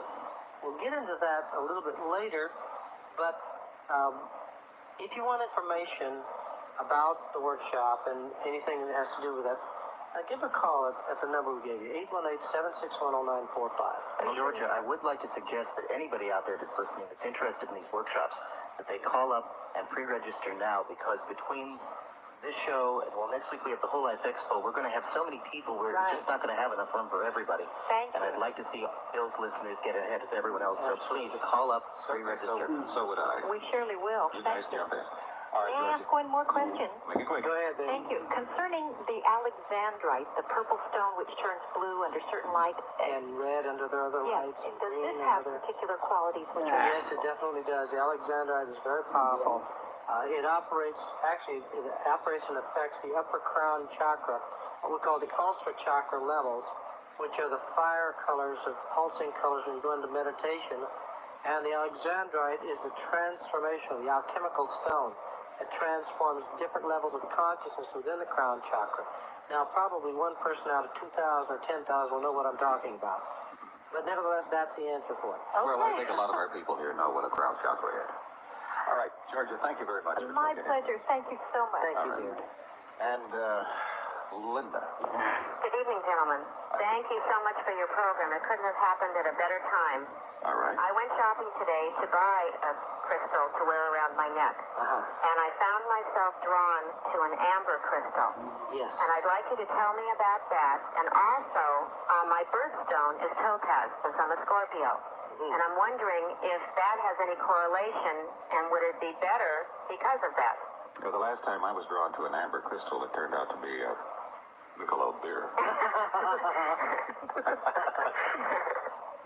I was just kidding. But it looks so neat as a pendant around your neck. Let's start with amber. Now, if you're talking about the fossilized resin, Baltic or Mediterranean amber, that's not a crystal. Okay. That's a fossilized resin from trees, basically, millions of years old, and definitely has an energizing effect, but it works more specifically on the electrical energy field. It does not work as much on any of the other fields as other stones do. However, if you had an amber stone, amber-colored stone, such as a citrine, it is a quartz and does work specifically on the emotional energy field for the lower 3 chakras, having to do with more of the physical body or the animal body, if you will, the unconscious functions of the body. It also works very well for colds. Citrine stone works very good for getting rid of colds. My partner Lori loves them. She recommends all the time. And also they're very good when they are in earth tones, such as the yellows, orange, and browns. They're very good for keeping you in the physical body, the process we call grounding. Now the topaz. Topaz is a beryl silicate. It's a member of the beryl family. It is a cousin to the quartz. All the body energizing stones are members of the silicate family. That's what we found out, because the human body has more silicon in it than it has of any other mineral.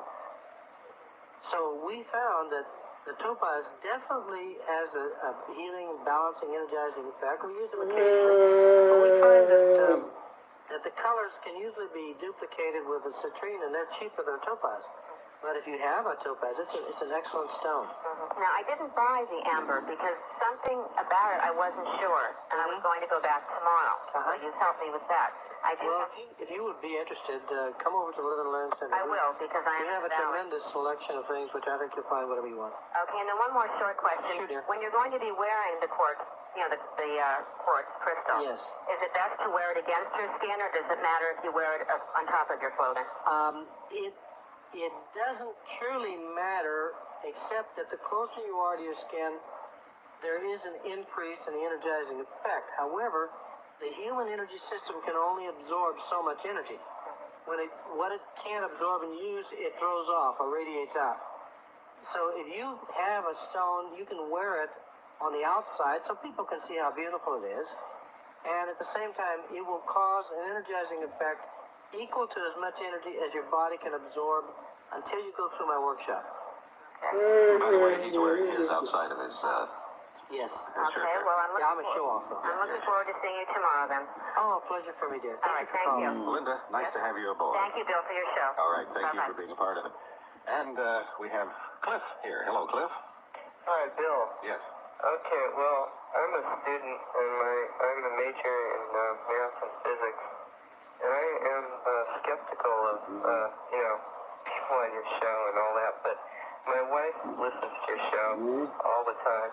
Is she skeptical? I listen to it I'll bet because of she's that. more of a believer than you are. And but what I'm going to say is, the thing about the crystals, I tried it with the water, and I did taste the difference.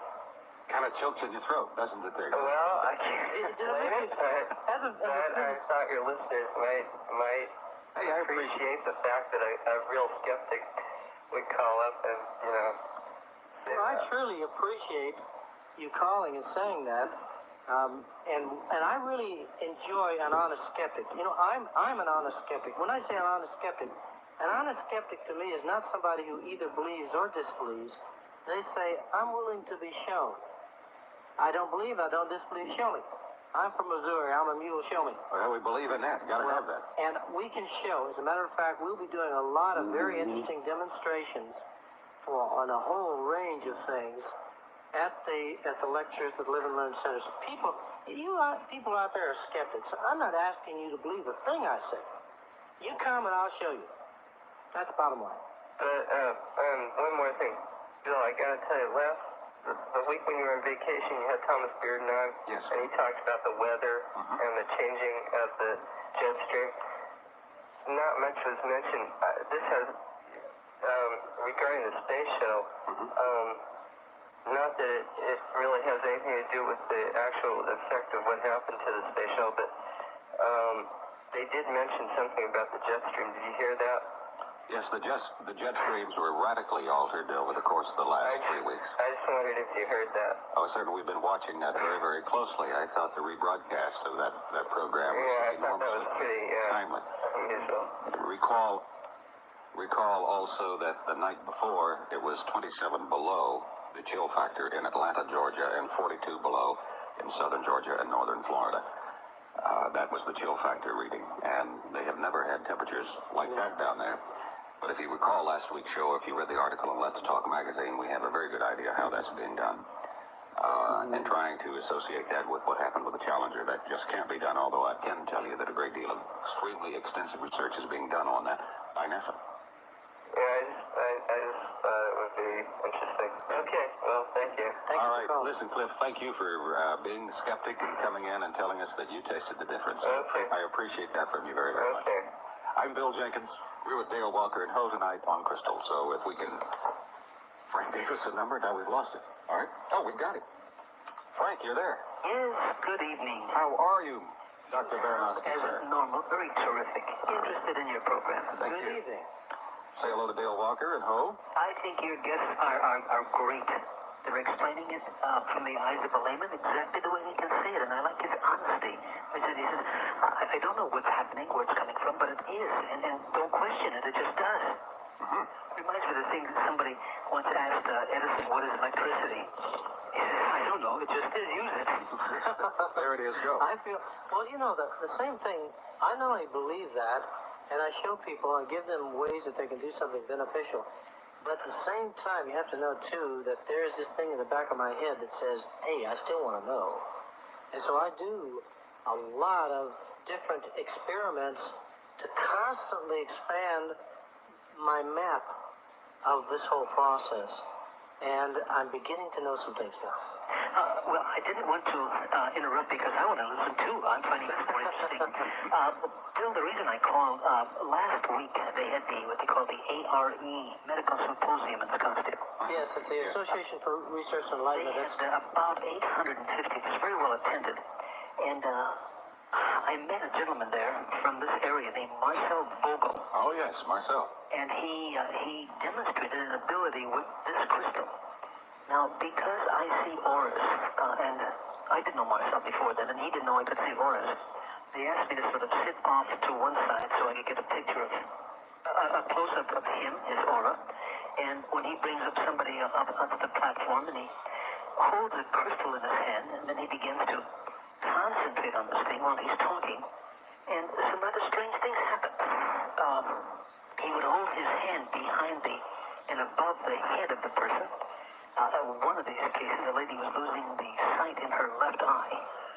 And this crystal that he's holding is a big chunk, I would say, perhaps maybe 6, 7, 8 inches long, and maybe 2.5, 3 inches in diameter. And he would rotate this thing in a circular motion around the eye, and you could see the skin of the eye actually moving. The eye was closed as if there was a force, and you could see the force still, or that is I could, coming out of the crystal like a light beam. It sounds so asinine, but that's exactly what was happening. And her energy suddenly blossomed so that there was a tremendous amount of energy leaking, just, that's the word to use it, from the back of her head into his hand, which he held maybe about 3 feet behind and above her, as I said. I've never seen that demonstration before. Well, Marcel has been doing that demonstration here for the last year or so, and it is mind-bending what he does. The interesting thing is, Bill, when Marcel didn't have the crystal in his hand, he's like everybody else. I mean, there's no significant change in his aura is that which I could see, and this is about 4 o'clock in the afternoon. I'm a little tired, and I'm sure he was a little tired. So the aura that I could see extending from him wasn't more than perhaps 36 to 40 inches around him. But the minute he began to, well, no, not even the minute when he grabbed the crystal, it didn't change. It was when he started thinking about what he's doing to this thing, and he does his yoga breathing. He clears these channels. Now, that increased it tremendously. And when I say tremendously, I'm talking about he was overlapping people in the first 8 and 9 rows that were sitting around, and he must have had, I would venture to say, 300 to 500 people in this auditorium that he was talking to. Was standing room only. So this crystal and the thought behind it Created a tremendous change in yes, it must enhance the energy. Well, this is something that we have definitely experimented with and shown to be true. Use of pranayama breathing has been known for an awful long time. It's a yogic technique of breathing in a very powerful way to concentrate breath and focus the energy that's available by your breath. And then using the crystal as the amplifier to take that focused energy and send it where you want to go. It's a method actually of creating and building a thought form and causing a change to take place in the energy field of the individual. Because Marcel, as all of us do, Marcel's not the only one who does this. Marcel does it very well. Oh, yes, I'm sure. And you may have the same ability. Oh, yeah, he's a remarkable individual in doing this. The ability to focus the mind is where his skill is. And the crystal is the power tool that not only amplifies thought and emotional energy, but allows that thought and emotional energy to be focused in a very precise manner. And this particular ability In our experiments, we have found that we can place somebody in another room altogether and create a dramatic change in their energy field. Not only just slightly, but to increase their energy field so that they emanate an energy field which may be as much as 25 to 30 feet.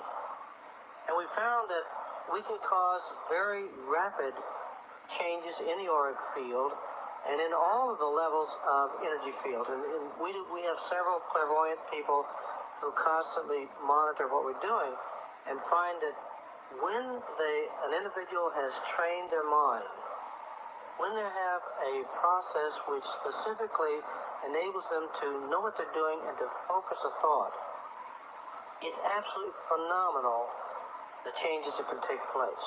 And this is not just with people, but with animals, with plants, and with actual trees. We work with trees to make dramatic changes. I think it's interesting about Marcel in that here is a scientist that for 30 years is one of the leading scientists for the IBM Corporation, actually, up in San Jose. Senior chemist for IBM. Senior chemist. One of the finest gemologists in the world. He certainly knows metal alloys better than anyone probably at all. And his research there. He's a metallurgist and crystallographer who has basic patents in luminescence and working with it. And he's gotten totally and completely into this field. That's how strongly he feels about it, and this is one of the keenest minds in the world. Have you had Dr. William Tiller on your program from Stanford? Bill Tiller? Yes. No, I haven't had him on, but... Bill is head of the Material Science Division and has been studying with a grant by the U.S. government crystals and their ability to project energy. And we talked about this, he and I did, because one of Tiller's presentations was, again, talking about these types of energies. Yes, I know Bill Tiller. He is a very scientific man. Yes, he is. One of the things about Tiller is that he can talk for 40 minutes, and it comes out so easy. The trouble is, you got lost in the first 5. I mean, it's so scientific, but Tiller says there's just not enough on this. There's not enough data that we can't say, no, it doesn't work. Yes, it does work, because we have no composite as to why it works. There's no hypothesis. Yet, like in science. Well, some are being developed. Let me tell you something now. The one thing that I have had a long-going objection to the antagonism by the scientific world about crystals. I've been doing this for 11 years. Is they tell me that I can't go around saying crystals do thus and so if I haven't taken them in a laboratory and proven it. And that's utter nonsense. A true scientist is not one who demands that you fit phenomena in their test tube. A true scientist is one who examines phenomena, does their darndest to recreate phenomena, and then comes up with a theory to govern it. And this is one of the major things that I have found. I have issued a challenge. I've issued it for 11 years now to any organization, university, medical group, scientific group who has the equipment and is willing to fund the effort to do this, to prove what I'm talking about. I know exactly how to do it. I know exactly the type of scientific equipment needed. I know exactly the kind of tests that need to be done. And I put the challenge out every time, and you know something? Nobody wants to take me up on it. And at the same time, I tell them, you come to one of my lectures, and you bring anybody you want who has a physical ache or pain. I'll show them, not me, how to take that pain away. You tell me why that phenomenon occurs. Well, that's it. You said something about healing at the beginning. I was picking up on this radio here in the motel room. We don't know what goes on in healing. You can go to see your physician and he'll give you 3 pills and tell them to take them 8 hours apart, and by tomorrow you'll feel better. What happens to a guy in Africa when he goes to see the local witch doctor who takes 3 piles of sand, throws them in the air, says, by tomorrow you'll feel better? There's a cure in both cases. Why? Well, we don't know. Frank, do you want to stay on the line? I want to listen. I can't listen and talk. Well, we're going to... It's a super program, as usual. Thank you very much, Frank. Thank you for calling. Good night, my friend. We're going to take a break for the news, and we'll be right back. I'm Bill Mintz from Dr. Baranowski. We're going to have to get Frank back on and get into past life regression and going into past... We haven't done that in a while. So I'll have to find Frank's number, run him down, and get him back on, because he's probably one of the best in the world on that. We have James on the line. Hello, James. Welcome aboard. Hi, Bill. It's good to talk to you again. I don't know if you remember me. I talked to you over a month ago about the neurophone. Yes. And I wanted to bring that up also in connection with the quartz. What's the question? Well, I have the new ThinkMan stereo model, and you're able with this to hook up 12 people to it. Right. Yeah. And I think from a lot of my reading I've done that you can get everybody on the same wavelength with this type of thing. It's possible of one particular wavelength. Yes. Yes. Like there's a particular tape they also sell that has certain types of sounds, and I think it would get the brainwaves all in the same frequency. Yeah. The alpha type. What's the question? Well, if they're all on the same frequency and they could be using something similar to, you're familiar with the quartz crystal skull.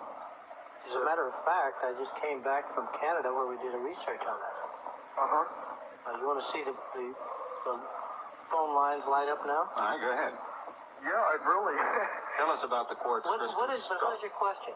Well, I've always been interested. What really got me into this whole field of open mind type phenomena years ago, over 7 years ago, was my interest in anti-gravity. And I would like to see some more research in this area. And I think the crystals, especially if everybody could be, amplify the thought power, that this would be the thing to move into, similar to the, instead of just using thought power for directional control, as in that fanciful movie with Clint Eastwood, the Firefox. But actually have the power being manufactured by a linked humanity. Well, now we're talking about something altogether different. We're talking about group thought forms or group energy, synergic mind energy. And I have a certain amount of experience in this particular field because I was involved for 2.5 years with a group of 6 people that did, in fact, merge their minds, where they would be able to get the same phenomena. They were able to see the same thing, feel, smell, taste, and, in other words, tune themselves to the same frequency without the aid of any mechanical devices, all with crystals. And we used it for the specific purpose of tuning in, channeling in information from, a group identified themselves as the members of the hierarchy who were assisting us to bring information in. And whether that's true or not is immaterial. But we use it for a specific purpose. We have also created group mind energies for doing absolute healing. And every workshop I do, we do just this. We teach people exactly how to go together, combine their minds using the crystals, and the power that's created is so phenomenal that it leaves a column of energy in a spot in the room where we have a large crystal. After we take the crystal away, it leaves that energy field in there so strong that it can be felt for hours afterwards, even by somebody who is not sensitive. It's like a column of hot air right in one spot in the room. And we've had dramatic changes take place from the distance for people to use this. We are quite familiar, and one of my dreams, now let me share this with you. Okay. One of my dreams, I don't think it's a dream, one of my intentions. That's a better word.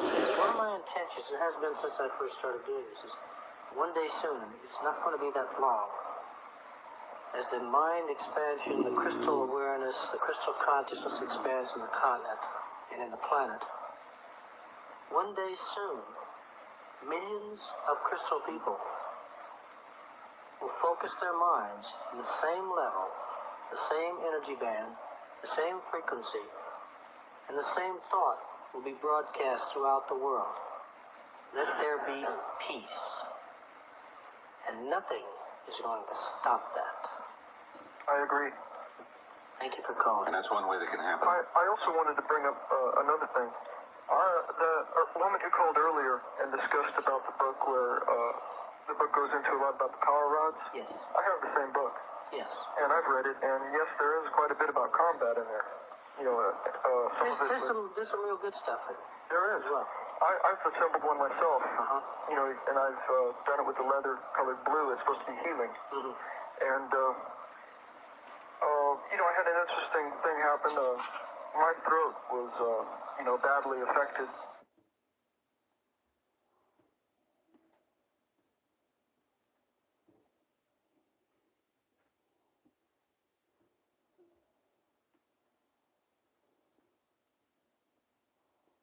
at my throat, and the pain just went away instantly.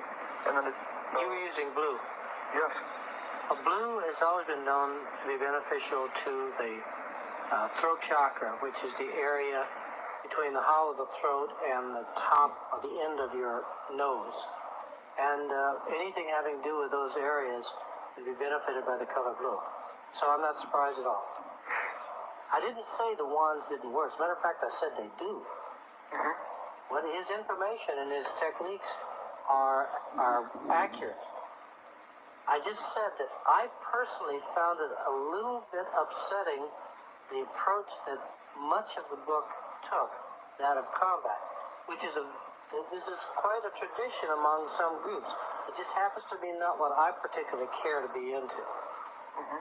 So the question that was asked is, what did I think about the book? I had to be honest, and my honest opinion was, I think it's an accurate book in most respects. And in some respects, it's frightening. Okay, James, that help you? Well, yeah, the main area that I was concerned with the power rods was similar to the Star Wars movie, the idea of a lightsaber that the Jedi Knight had.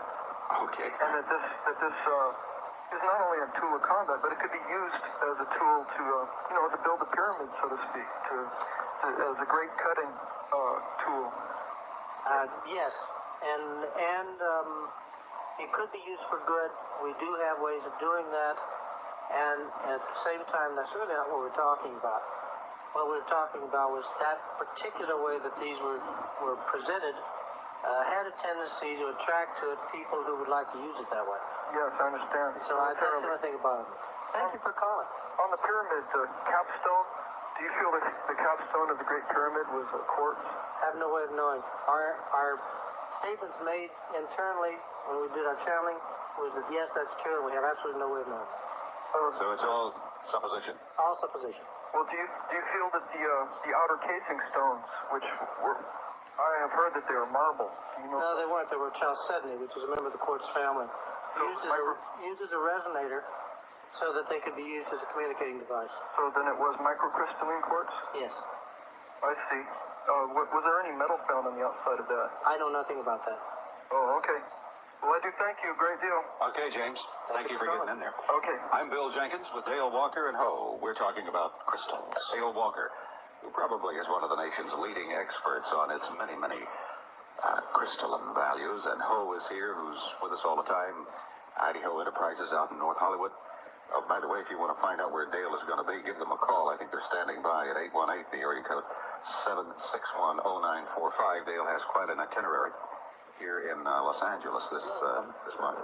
People should really know, too, that we only have a single line down there, although it has a call waiting, in fact, on it. So if for some reason, because we're going to get hundreds of calls, you don't get in immediately, please call back again. There's going to be somebody there all night long for practical purposes who will answer your questions. Or even better, come tomorrow at the Live and Learn Center, and we can show you everything that's going on and give you all the information. And that's at 13735 Ventura Boulevard, down around Woodman and Ventura. That's right.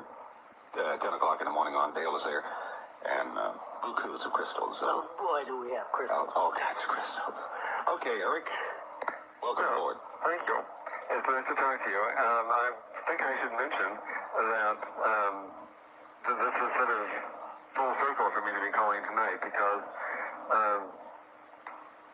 several months ago I heard Serge King from the Huna Institute on your program, and he was there as a replacement for someone who was to come and talk about crystals and wasn't able to come. And I am now just finishing up the advanced shamanism class with Serge, and it's just been wonderful. All right. Yeah, Serge is quite a fellow. Yes. So I'm very grateful to your program for turning me on to something that really has been quite a marvelous experience. Great. Lovely man. Yes, isn't it though? I wanted to ask, what is Heidi Ho? We've all wondered about that. Right?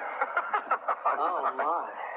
Well, Heidi Ho Enterprises was set up by myself and by Dee Dee Holman, who is the lady that's answering the phones right now.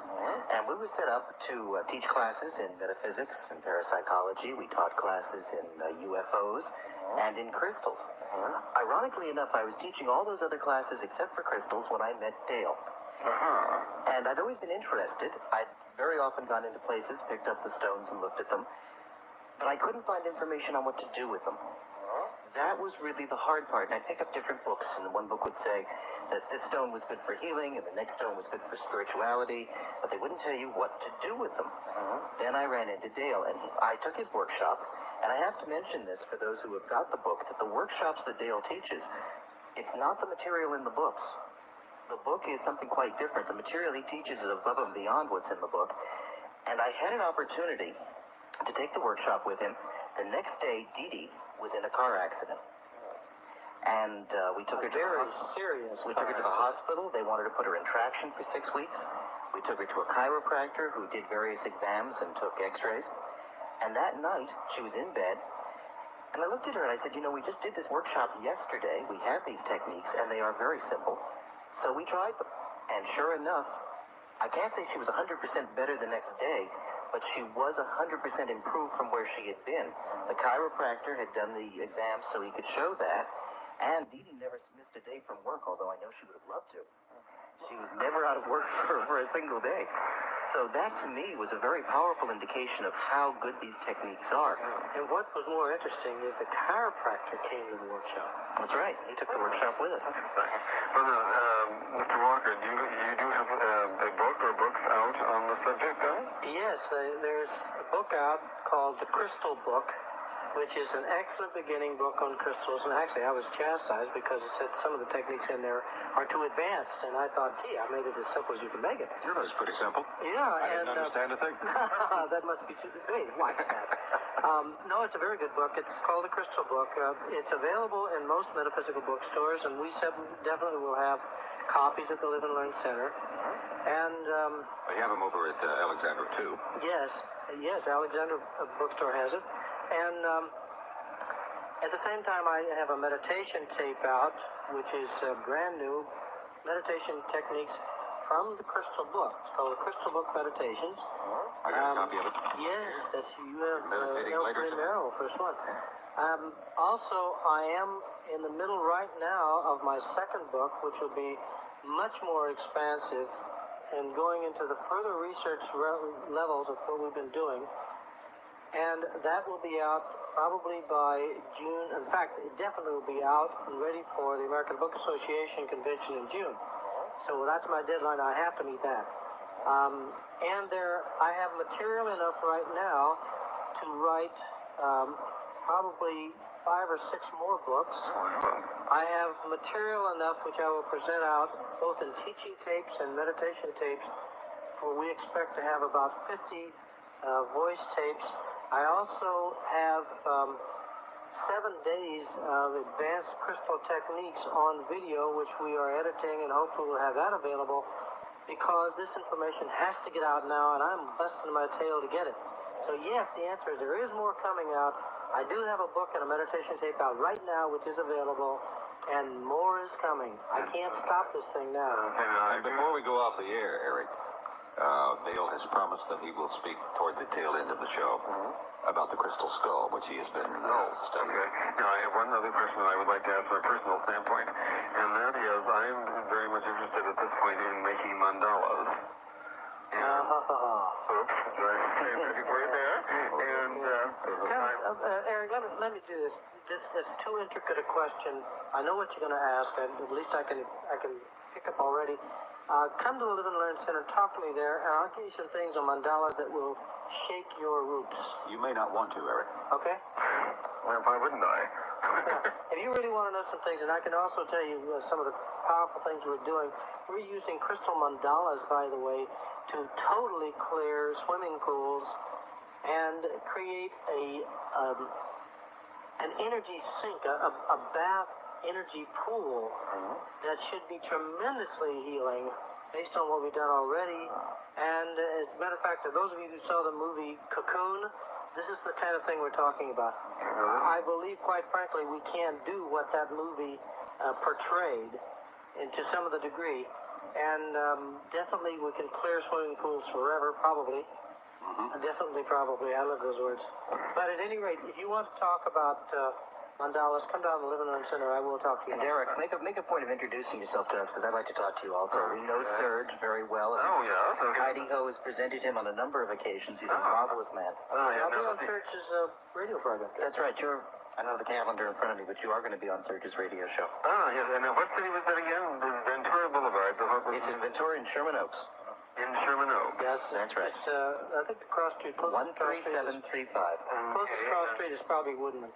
Okay, and that's going to be tomorrow? Tomorrow, Monday, and Tuesday. Yes, 3 days. Okay. 10 till 10 both days. 10 to 10? All 3 days. Yeah. 10 to 10. Okay, great. Okay, Thank you very much. All right, thank you. Let me say one more thing real quick. Thank you very much. You can drop off on this one, but I want to say to the rest of the audience, actually tomorrow we're beginning at 11 o'clock and not 10 o'clock. And yet each of the other days will be there at 10. So if you want to come tomorrow and meet me, be with the group, come at 11 o'clock, because we need a little bit of time, tell you the truth, to get all this stuff set up. I'm so honest, it's, And as long as we're going to be that there's honest. no great mystical thing about it. It's just we need some time, so come at 11, don't come at 10. Plus, back, I'm keeping you up late tonight. Bob, Don't tell Didi that, because we're supposed to be fitting those crystals up in the wall. Yet, if you call the house and get the number, which was 818-761-0945, and there's no answer, there is a machine. Leave a name and a number, please, because we're going to be very busy, but we will get back to everyone. absolutely guarantee we will contact everybody who leaves a message. All right, there you've got that message, and we're going to get a message now from Jerry. Concerning the strength of the crystals, I was in a gem store the other day, and they had some of the, perfectly crystal clear quartz crystals that were cut in the shape of the Great Pyramid. And I was wondering if the shape was important to the effectiveness of it, or if I would just as well ought to go out and have one, pick it up off the ground in its natural shape, or if I should take it out and have it cut, in that particular shape, and also if the clarity or the size had any difference on the effectiveness of it. Changing the shape of the crystal does not affect the amount of energy that's in the crystal, with the exception of the pyramid shape. The pyramid shape has its own amplifying ability. The cutting it in a pyramid does create an increase in the energy field, a little bit more than the natural crystal does. Not a dramatically large amount, but definitely is an increase. Clarity does not really matter. Now, I'm going to get some flack from those who really think a clear crystal is the greatest thing in the world. But my experience is clarity matters only if you're really going to work in telepathy. But I like a crystal with things in it, because those things in it, inclusions, veils, and windows and doorways, are doorways for information from knowledge. And the cloudiness in the crystal is water. And that, by the way, if you have a cloudy crystal and you begin to use it using the healing techniques which we teach, the one thing that happens with everybody is the cloudiness starts to clear up. We've cleared big crystals. I've got one that's 10 inches or better that was cloudy all the way up to almost to the tip. Now that thing is clear all the way down to the bottom. So you think having impurities to some extent would actually increase the power of it? The most important rule is not whether it's clear or cloudy, but that you have an affinity for it. I see. If you like the crystal, that means its vibration is most attuned to you, and then it will be most powerful for you. For the same crystal would not be as effective for somebody else. I see. I had one other quick question. I'd heard some talk around different people that were into this that after a while, that crystals, especially if they're really good, will absorb so much negative energy in doing things that they will actually be a detriment to the person that has it, and they some way have to purge that out, and or the crystal will actually just kind of wear out. That needs to be redone or re-energized. And I was curious how you went about that, and if that was true, that they actually get negative energy in them. The answer to that is, my experience is, it is true. And earlier in the program, we gave the method on how you can totally clear that negative emotional energy out of it. I heard that. And that's called the light invocation. If you do that 3 times while touching the crystal, it totally clears it out. And we have experimented showing that this is true. How do you know how often to do that? I do it every day. Okay. If I do any kind of energy balancing technique on somebody, I'm involved and my crystals are involved. My crystals will absorb the release of any imbalanced emotional energy field or negative emotions from the person when they go into balance. They go into balance, their negative emotions have to get rid of. I see. And so it can go through my crystal. I simply hold it, do a triple light invocation, which only takes, I got it down so pat now, it takes me maybe 5 seconds, and it's gone. You do have physical contact with it then when you're saying that? Oh, yes. I see. That's important. Okay, well, thank you very much. Thanks Great for show, calling. Bill. All right, Jerry, thank you very much for checking in with us. Some people are calling wanting to know if there's a place where they can get crystals by mail. I don't even know how to answer that, really. Well, the crystal company, definitely, we have a mail order service. See? That they can write to us, and we will send them information on crystals. We definitely can order them. If they want that one, we'll give them another. There, you got your pad out there and your pen. We'll give you something. Yeah, give the address. The Crystal Company. That's simple. Post Office Box 348. 348. Sunol. I have to spell this because it's a tiny little community in Northern California. Sun. Sunol. Sunol, California. 94586. The Crystal Company. P.O. Box 348, Sunol, California, 94586, and we will send you information about mail order. But in the meantime, if you can get over to the Little Learning Center, why bother? Yeah, get over there and get them yourself. Get them live, and you can pick them out personally. You don't have to wait for us to pick it for you. Also, we can do that through Heidi Ho. If they Yes. want to call us and get the information, we'll tell them how to go about getting it through the mail. Absolutely. All right. But give us a little time, folks. It takes more than 2 or 3 days. We have people that will call and say, well, you sent it through the mail, and 2 days later say, where's my crystal? I need it now. Thank you for calling. Also, a lot of folks are calling to say they want to hear about the skull. We will talk about the skull in about 15 minutes, something like that. So hang in there if you want to hear about the crystal skull. It's Open Mind tonight with me, Dale Walker, and Hope. We're on to crystals. Does our good friend, the crystal, have any effect on gasoline? Well, I want to tell you, I've experimented with this for a long time. I thought you might. And just recently, I bought a 69 Cadillac because I'm rebuilding it back into perfect condition again. I think it's a classic, and I really want to do this. And yet, Cadillacs are not what you call the most Economical car. economical. That's the word. That's what I was looking for. They burn gas. And I did a little experiment coming down from San Francisco area down to here, in which I tested, first of all, prior to that time, driving freeway, driving streets, driving, normal driving thing. And I was getting a little over 12.1 miles per gallon. That is Not much. very good, no. And when I, driving on a straight way, coming here, after I put crystals on the line, in an even more effective method than what's in the book. In the book, I suggest you put one crystal on the fuel line going into the carburetor. In this particular case, we took 3 crystals and put them in a triangular array around the fuel line, up next to the carburetor. We find that the closer we get to the carburetor, the more effective it is. And my mileage on the straightaway jumped to 16.7. And when I hit the grapevine, it dropped back down until the overall mileage coming right into LA was 14 point something. It's a jump of about 17, 18%. Just for the fact that we put crystals on. And it was a jump of far greater than that before we hit that long, long pull that it takes up so doggone much gas. Oh, yeah, that'll soak up gas every time. But it's really amazing. And what we did is, this time, like I said, I came prepared. I've set up a thing in which I've got an instruction, a little instruction sheet, and crystal set them specifically for the gasoline for your car. So anybody interested, we've even got sets of those suckers this time, and people can try it out themselves. Everybody who's tried it has noted that there's an increase of anywhere from 10, and Ho was telling us that, who was it you said, somebody? Well, I had one man who actually got 50%, and he documented it. He showed me all the numbers and everything, but I think average is about 25, 30. About 25, 30%. See what the crystals Especially do. with this new thing. Eat your heart out, Exxon. Don't challenge him, don't Charlotte challenge called back to say that she tasted the water. And? There was a difference. How about that? So, all you water tasters out there, we'd like to hear from you while we have, about 20, 25 minutes or so. Okay, let's see. Anne, what's on your mind tonight? Yes, Dale, I have your book, and I want to state that I have had success with crystals regarding healing distance healing, that is, Yes. I simply hold the crystal in my left hand and use visualization. I guess you call it thought process. Yes. Or power.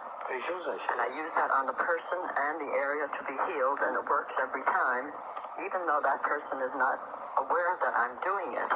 Now, that's a statement, but what I'd like to ask is sometimes the healing is not effective, and I've noticed that when the crystal gets warm, when it feels warm, the healing becomes effective at that time. But sometimes, which is very rare, the crystal does not get warm. It remains cold.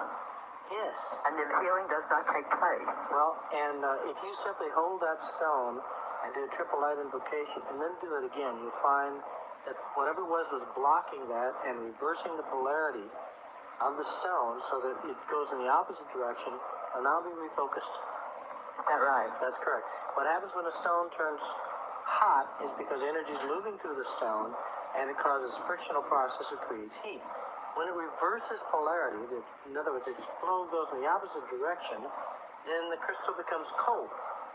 And there are processes in our healing workshop in which we show a particular cyclic process that takes place. In the middle of that cycle, the crystal changes. One of the crystals turns cold.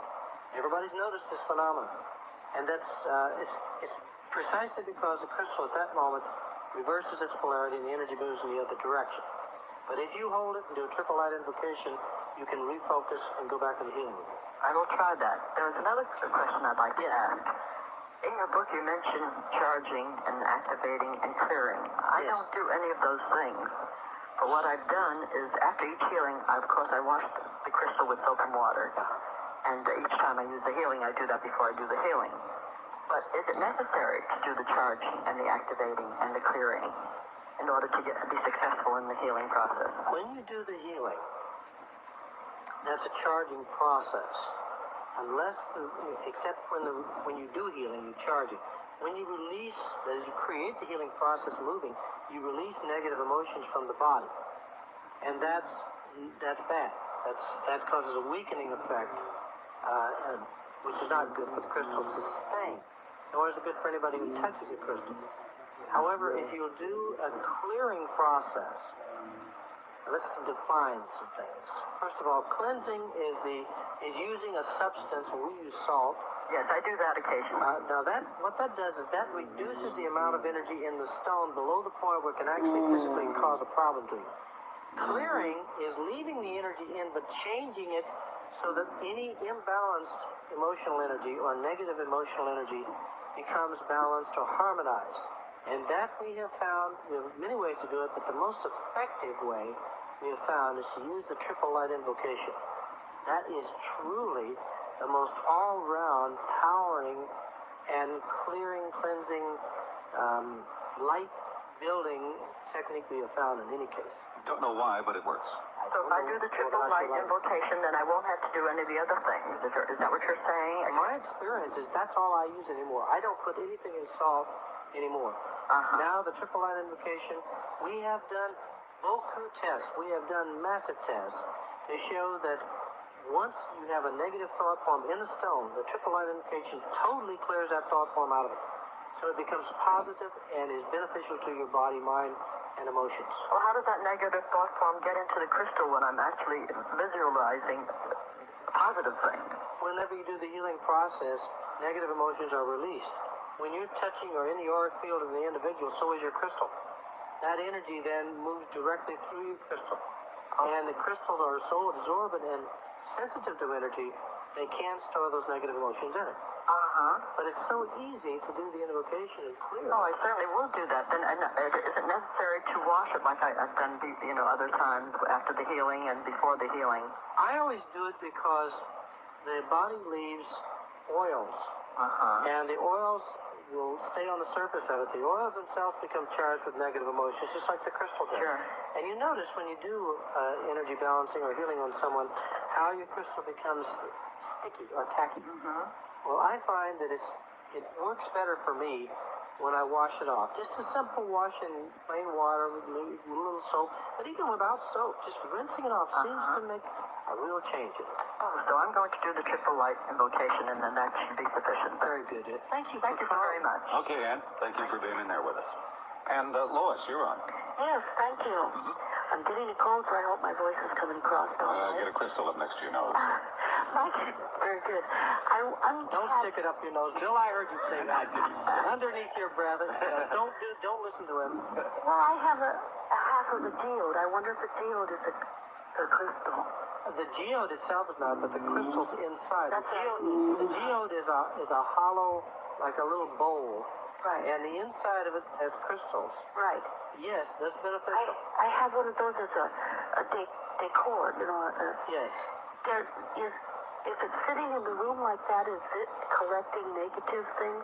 It causes a balancing effect on negative emotions in a room. You might notice how much nicer a room feels like when you have a geode or a cluster.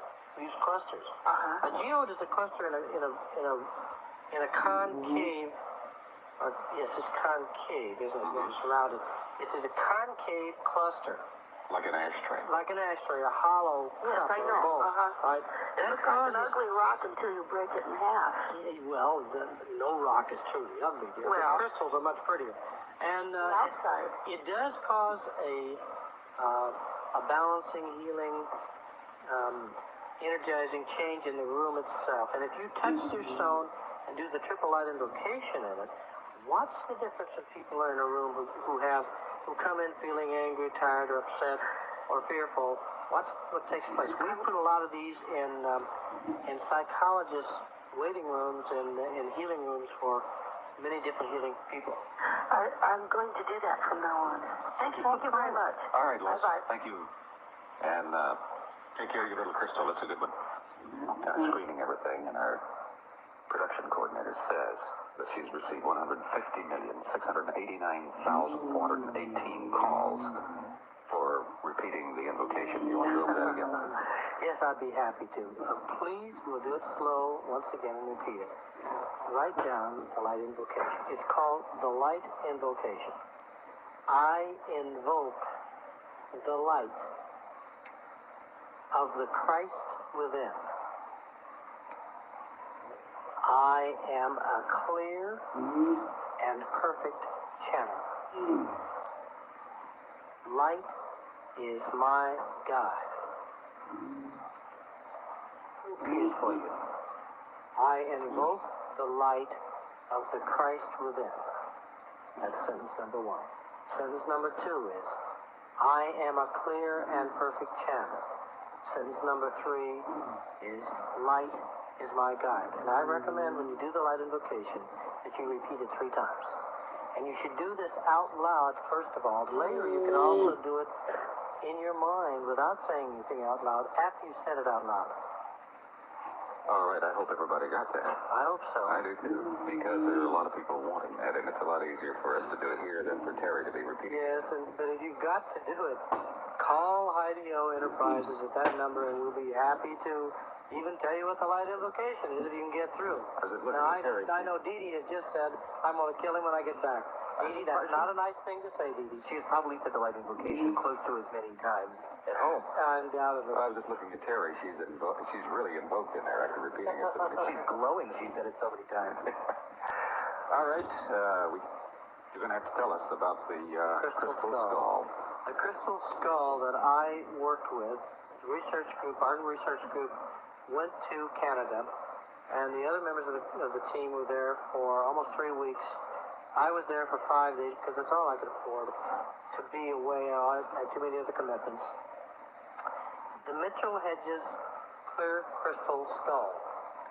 This was found in 1924 in a Mayan temple archaeological dig by F.A. Mitchell Hedges. Actually, it was found by his daughter, Anna Mitchell Hedges, whose nickname, and everybody knows her, calls her Sammy. Sammy found it. She was only 10 years old, 1924, and she was half buried in a rubble pile. She pointed it out to her father. Her father, in the due course of the archaeological digs in a systematic manner, they were able to uncover the skull. The upper part is 2 parts, the upper part of the skull, and then the lower hinged jaw. Found the upper part. A month and a half later, they found the lower jaw. and the natives identified as being a very highly religious artifact of their tribe. He gave it to the tribal members, the tribal elders, who kept it there for the next, I guess, about 5 years. At the end of the time of the 7-year dig, they had such respect for Dr. Mitchell Hedges, they gave him back that skull. Now that's something, if you can imagine, the greatest religious artifact you have, to give that away. In due course, when he died, it's owned now by his daughter, Sammy, Anna Mitchell Hedges, and we were able to go and do some research work. Now, our research team is headed by Nick Nocerino, who is the foremost crystal master on the earth today. I'm firmly convinced he knows more than any 10 people of us know. But he's also done work on more than one crystal skull. One particular one he worked on for almost a year and has 12 4-inch.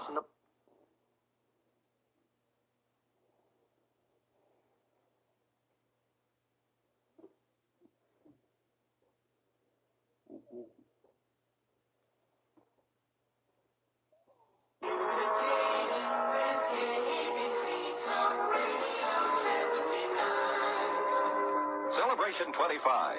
25 years of making new friends, of holding hands with Southern California. News, information, and entertainment. Join Celebration 25 with Bill Jenkins. Welcome.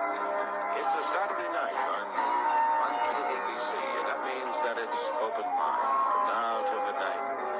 And we're here to open your mind, to give it a little something to think about. Something new, perhaps, something different, or something that we feel is real, or we wouldn't spend our time or yours to talk to you about. Tonight we're going to be dealing very deeply with basically the near-death experience, but the near-death experience brings on a whole multitude of other things that are a part of the reality of the world that we live in today. But let's start with the near-death experience. And for that, we have, well, I couldn't think of anybody more qualified to talk to you about it, to get into its ramifications, to get into its history and to its meaning, than Diane Morrissey. She is the regional coordinator for the International Association of Near-Death Studies, which is headquartered in Connecticut, or at Connecticut University. Diane, welcome to Open Mind. Thank you, Bill. The near-death experience is not something anymore, I think, that you just hear about every now and then. It seems to be something that's going on all the time. It happens to many, many people all over the world and every continent.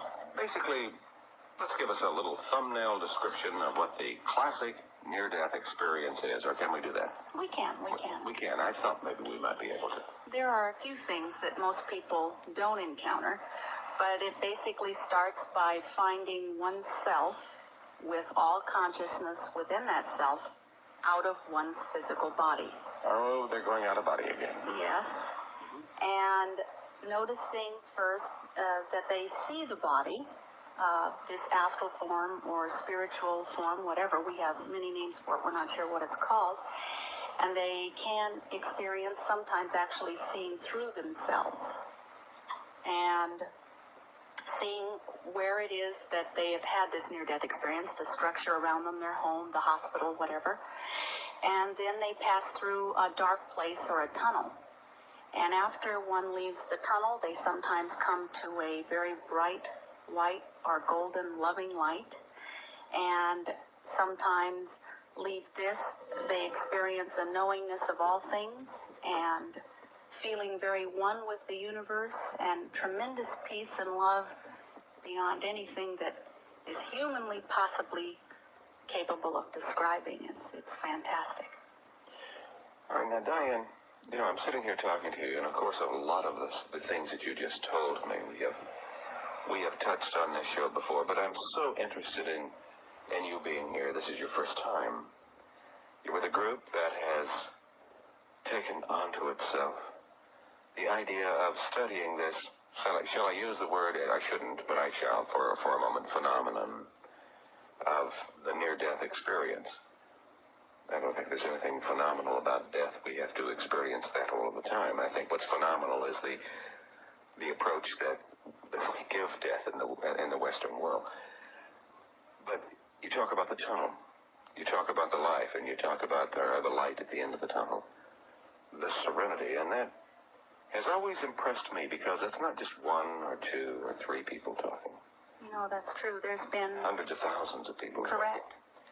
From all walks of life, from all languages, from all cultures, and they don't cross-talk with each other as if they read somebody's book. Now, it impresses me that if you were a scientist at Caltech or at UCLA and you started getting this kind of enormous independent observation of something going on in the universe or in the world from that many people, that all at once that would become a very big scientific thing. Well, I believe that's why IONS was created, because they provide research material and aid to those who want to study the near-death experience all across the country. Mm-hmm. What I was trying to get to, Diane, is that there is a transition of the consciousness of the human being, it seems. Yes. It makes this transition in a rather consistent way. As consistent as the laboratory experiments that we could conduct at all of our universities if we were dealing with electromagnetics or some other form of science. And with that kind of consistent observation from that many observers, that would in science be said is one of those laws. Valid. But here we live in the Western world, where we have to deal now not with reason, but with religion. True. And there is a vast difference. And people don't want to believe this, that all of these hundreds of thousands of people are lying, or we're hallucinating, or we're doing all of these things. Well, times are changing because there are definitely a lot more believers now than there ever have been. Well, the facts of the matter are the facts of the matter. Right, because some of the scientists themselves are having near-death experiences. Yes, indeed. Isn't that interesting? Doctors who have to listen to the patients telling them what the doctors were saying while they were operating on them. Correct, which would be impossible if one is supposedly totally unconscious and not aware of his surroundings. Are doctors finding out that people are not unconscious necessarily? Even in the comatose state, people are able to report back who came to the room, what was said, how many times they came in the room, and the discussions that took place with the doctors. So there may be a similarity here between that, or there may not be. It's hard to know. Isn't it curious? And how long are we going to say? Isn't it curious that this could happen? For sure. It happens time and time and time and time again. And all the doctors seem to want to do is to say, well, isn't it curious? Correct. How about finding out about what's going on there? Well, now there's enough groups. IONS has members in every continent in the world, with the exception of the Antarctic. And well, population down there, yes. Last count was, what, 7? Right. Okay, so you missed one of those people. Right. But there is a major interest now forming across all lands, because people look and seek for reasons why this experience may have happened to them. Why did it pick them, if indeed there is a choice involved here? And sometimes in coming back, they wonder if they weren't crazy, or is it a moment of insanity, or whatever, because if it doesn't fit into their prior belief system, they have a hard time coping and or explaining the experience to other people later. You know, we call it the reality box around here. Mm-hmm. Everybody has a reality box. True. And that reality box is shaped by your living experiences. Mm-hmm. That's a good reason. Are the living experiences of people whom you trust and have great confidence in. Your education, your religions, a lot of things shape your reality box. The problem with that reality box is that we so jealously guard it. Because if anyone were to give us information that's outside of that reality box, we think they're wrong. We immediately say, no, you're lying. You're trying to deceive me. Or you're crazy. Or some other thing. And even if it is the perception of our own senses, like ourselves having a near-death experience, we immediately, instantaneously say, well, maybe I better go see the shrink. You know, I'm going over the deep end, or I was hallucinating. That's how jealously regard the parameters of that reality box, which indeed is the window through which we can view reality. But for most people, it isn't the window at all, Diane. It is a people. That's true. It's very real. And what we're trying to do is to expand your reality box. And we want to try to expand yours tonight about what happens when we transcend from physical life to another life. The other side. The other side. Do we go to heaven or hell? Is it fire and brimstone, or is it something else altogether?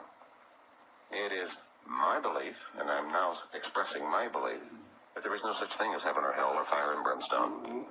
And that may be a little bit shocking to you, me being at one time a Church of Christ preacher. But I think we can distribute that and show you that tonight, and give you some very good reasons for thinking about that tonight. If you're going to tell me it's brimstone and fire and hell and heaven, the only data that you have is a book that was written thousands of years ago by mystics. I'm sure. We have something else to talk to you about tonight. At one time in my life, I might have believed that. And in I did. 1977, I had a near-death experience which changed my entire life. I want to get into that. What caused you to get into this extremely fascinating subject? Because it dovetails into so many of the things that are happening in the world around us right now. We have to learn that there is a great correlation between physical life and spiritual life. There is an obligation that goes back and forth between this. We are now having little windows between the two, and we want to discuss those windows with you. I'm Bill Jenkins. It's Open Mind. Further, I have this little feeling than just people who pass through this little ebb called near-death, doesn't it? Yes, it's a major endeavor looking beyond the consciousness. It really has a great deal to do with the way we are and what we think and how we view the world. Right. How did you get involved in this, and why? I was getting ready to have a party in my home, and You didn't invite me. That's true, but I didn't know you then. Anyway, I noticed that the fish tank had started to leak, and I leaned over to pick up the tubing, and as I did, the curlers in my hair bumped the edge of the aquarium, and the water from the tank coming out of the tubing squirted in my mouth, which was backing up through the pump. The water. It's very hard to explain. You got fish water in your mouth. Yes, which was backing up through the pump prior to this without my knowledge, and so I was electrocuted by the water from the tank. Zapped by the old fish tank. Yes, and I found myself standing out of my body. I was totally aware that everything I think and feel with was now standing, looking down at my physical body. You do that too. Yes. What am I going to do with you people? Yeah, well, maybe help get you out tonight. Okay. And during that experience, I went through several tunnels, not just one. That's interesting. I've never heard about several tunnels. Oh, not one just I've one. heard about, but Not just one, several. Several times. Maybe it was the same tunnel. I have a hard time knowing, but I entered through the tunnel, went through it, and I came back in the house and walked around for some time, and then I would go through the tunnel again. And I met a woman on the other Well, let side. me get the picture. You had the incident with the fish tank. True. Which was physically traumatic to you. I was electrocuted. You were electrocuted. You were in a little bit of physical trouble. True. Went down the tunnel. Why didn't you go all the way through the tunnel the first time? I can't answer that. I don't know. You don't know. You came back in the out-of-body state, and now you're walking through the house. I spent much time looking through the house. The first reaction, I wanted to save the physical body. And I walked over. Where was the physical body during this time? Laying right below me. Below the fish tank, I presume? Yes, close to it. Now you're walking around the house, though? Correct. I walked around for some time, and I... Through the walls and through the doors and windows? Through the walls. The very first wall that I passed through was to get to the telephone to call for help.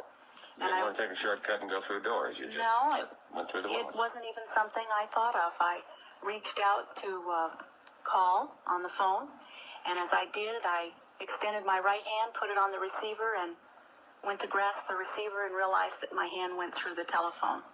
I actually looked at my right hand for blood, And when there wasn't any, I guess I did this, to the best recollection, is because I thought, well, I must be bleeding if I pass through something. And I realized that had happened. I looked at my hand, and the best way I can tell you is to just give you an exclamatory remark about it. I looked at the hand and simply went, like, how about that?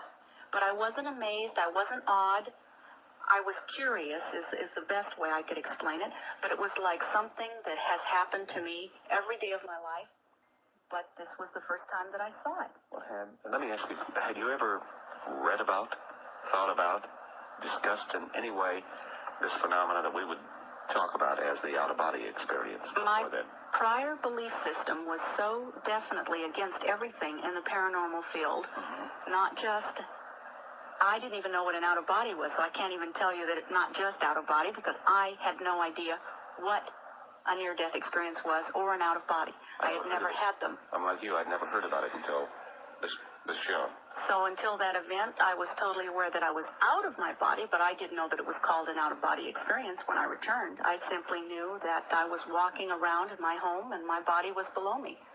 When I was taken to the emergency later, the doctors and the emergency ward actually asked me, he says, did you see your body from above? The doctors asked you that? Yes. And I said, why, yes. But inside, I'm thinking, how could he know that? I haven't told him that I could see my body from above. So he knew, because the paramedics were there, that I was dead for a time. And they couldn't revive me, and it ended up I woke up on my own. But that is the time that I had that near-death experience. Have you found, let me progress with you just a little bit. Okay. I presume that you have attempted to talk to doctors and paramedics and people who are first on the scene, let's say, to those who are in this strange thing that happens to most.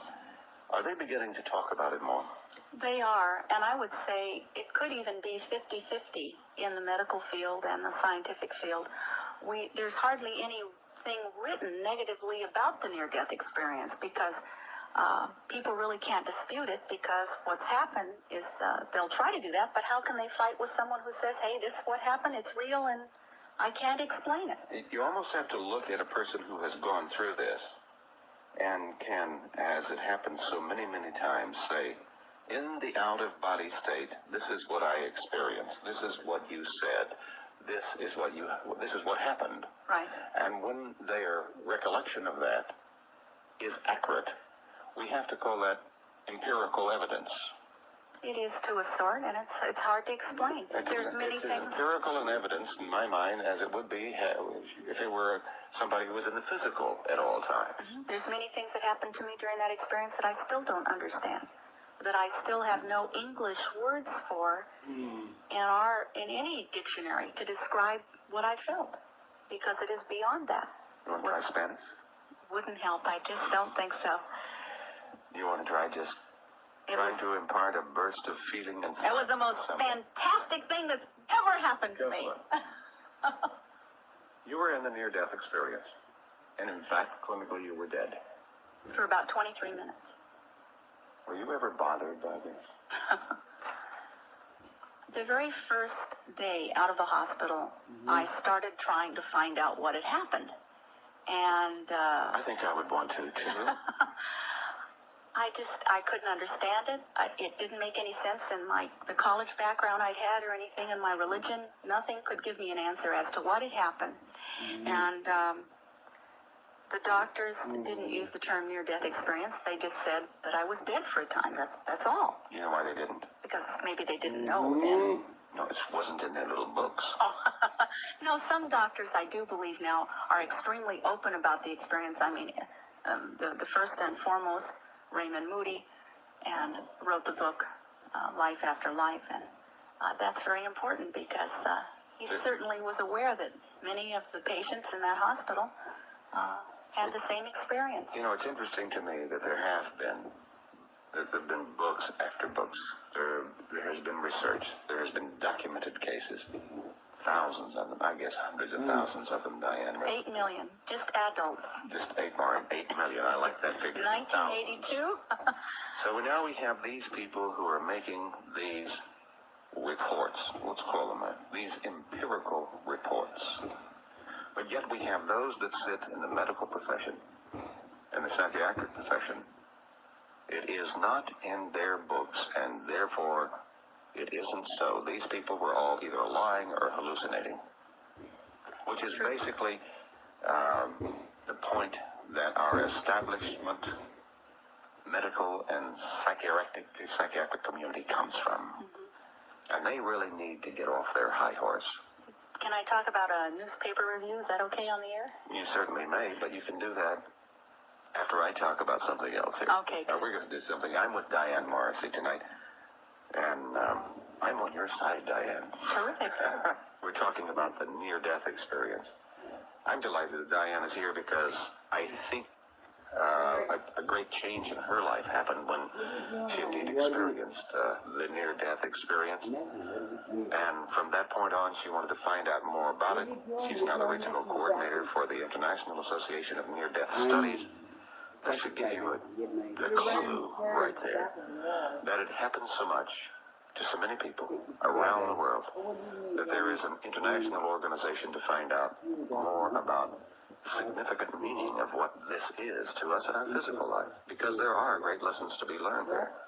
We see personalities totally changed because of that. Why do they change? What do you find out? I know I certainly did. And I've met at least 10 people who've had near-death experiences. Some very significant ones, some very small ones. Yet the personality, the person changes so much after the experience. That's what more IANS is about, to study even the after effects and to understand how these transpersonal transformations of the physical body take place, because they seem to want to reach out more to help other people, to get spiritually involved with the universe in some specific manner, not a general one, and help other people. Does it have anything to do with, no, I'm not trying to be flippant with you at all, or metaphysical in any way, but life's mission? Oh, I'm sure it does. That's my personal belief. I don't think it's an accident that these people who've had near-death experiences, that many of them experience psychic phenomena starting to happen to them when this has never, ever happened to them. They don't discuss it. It is, for some people, considered satanic prior to this, and suddenly start having not a tremendous amount, but for some, many people have psychic experiences after the NDE. I'm kind of glad you mentioned that, because we do get into this subject quite often on these Saturday nights together. Quite often I spend hours on the telephone and certainly get an enormous amount of mail from people who are very, very sincere in their beliefs. It's their belief structure. That this is satanic stuff.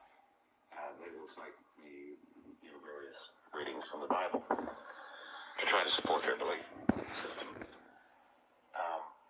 But I really think it's time to get away from the mysticism of it, and we have to look at the Bible as a mystic writing as much as anything else. I think it's real, and no different than the Kabbalistic material or the Tower that's in the Buddhist. Well, don't get me wrong. I have enormous respect for the great intelligence and the great guidelines that are given in the Bible, and not only the majesty of it, but the mathematical symmetry of it could not be achieved today. So certainly it came from forces greater than ourselves. So I'm not really putting down the Bible. I'm putting down what we sometimes read in what it has to say. But we're now dealing with things that are not mystic. We're dealing with empirical reporting.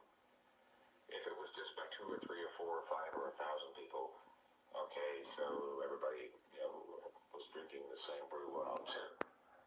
But this isn't the case. No, it isn't. We're dealing with people from all walks of life, from all cultures, from all religions, and quite often what they have experienced totally violates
state first, and please get into the question.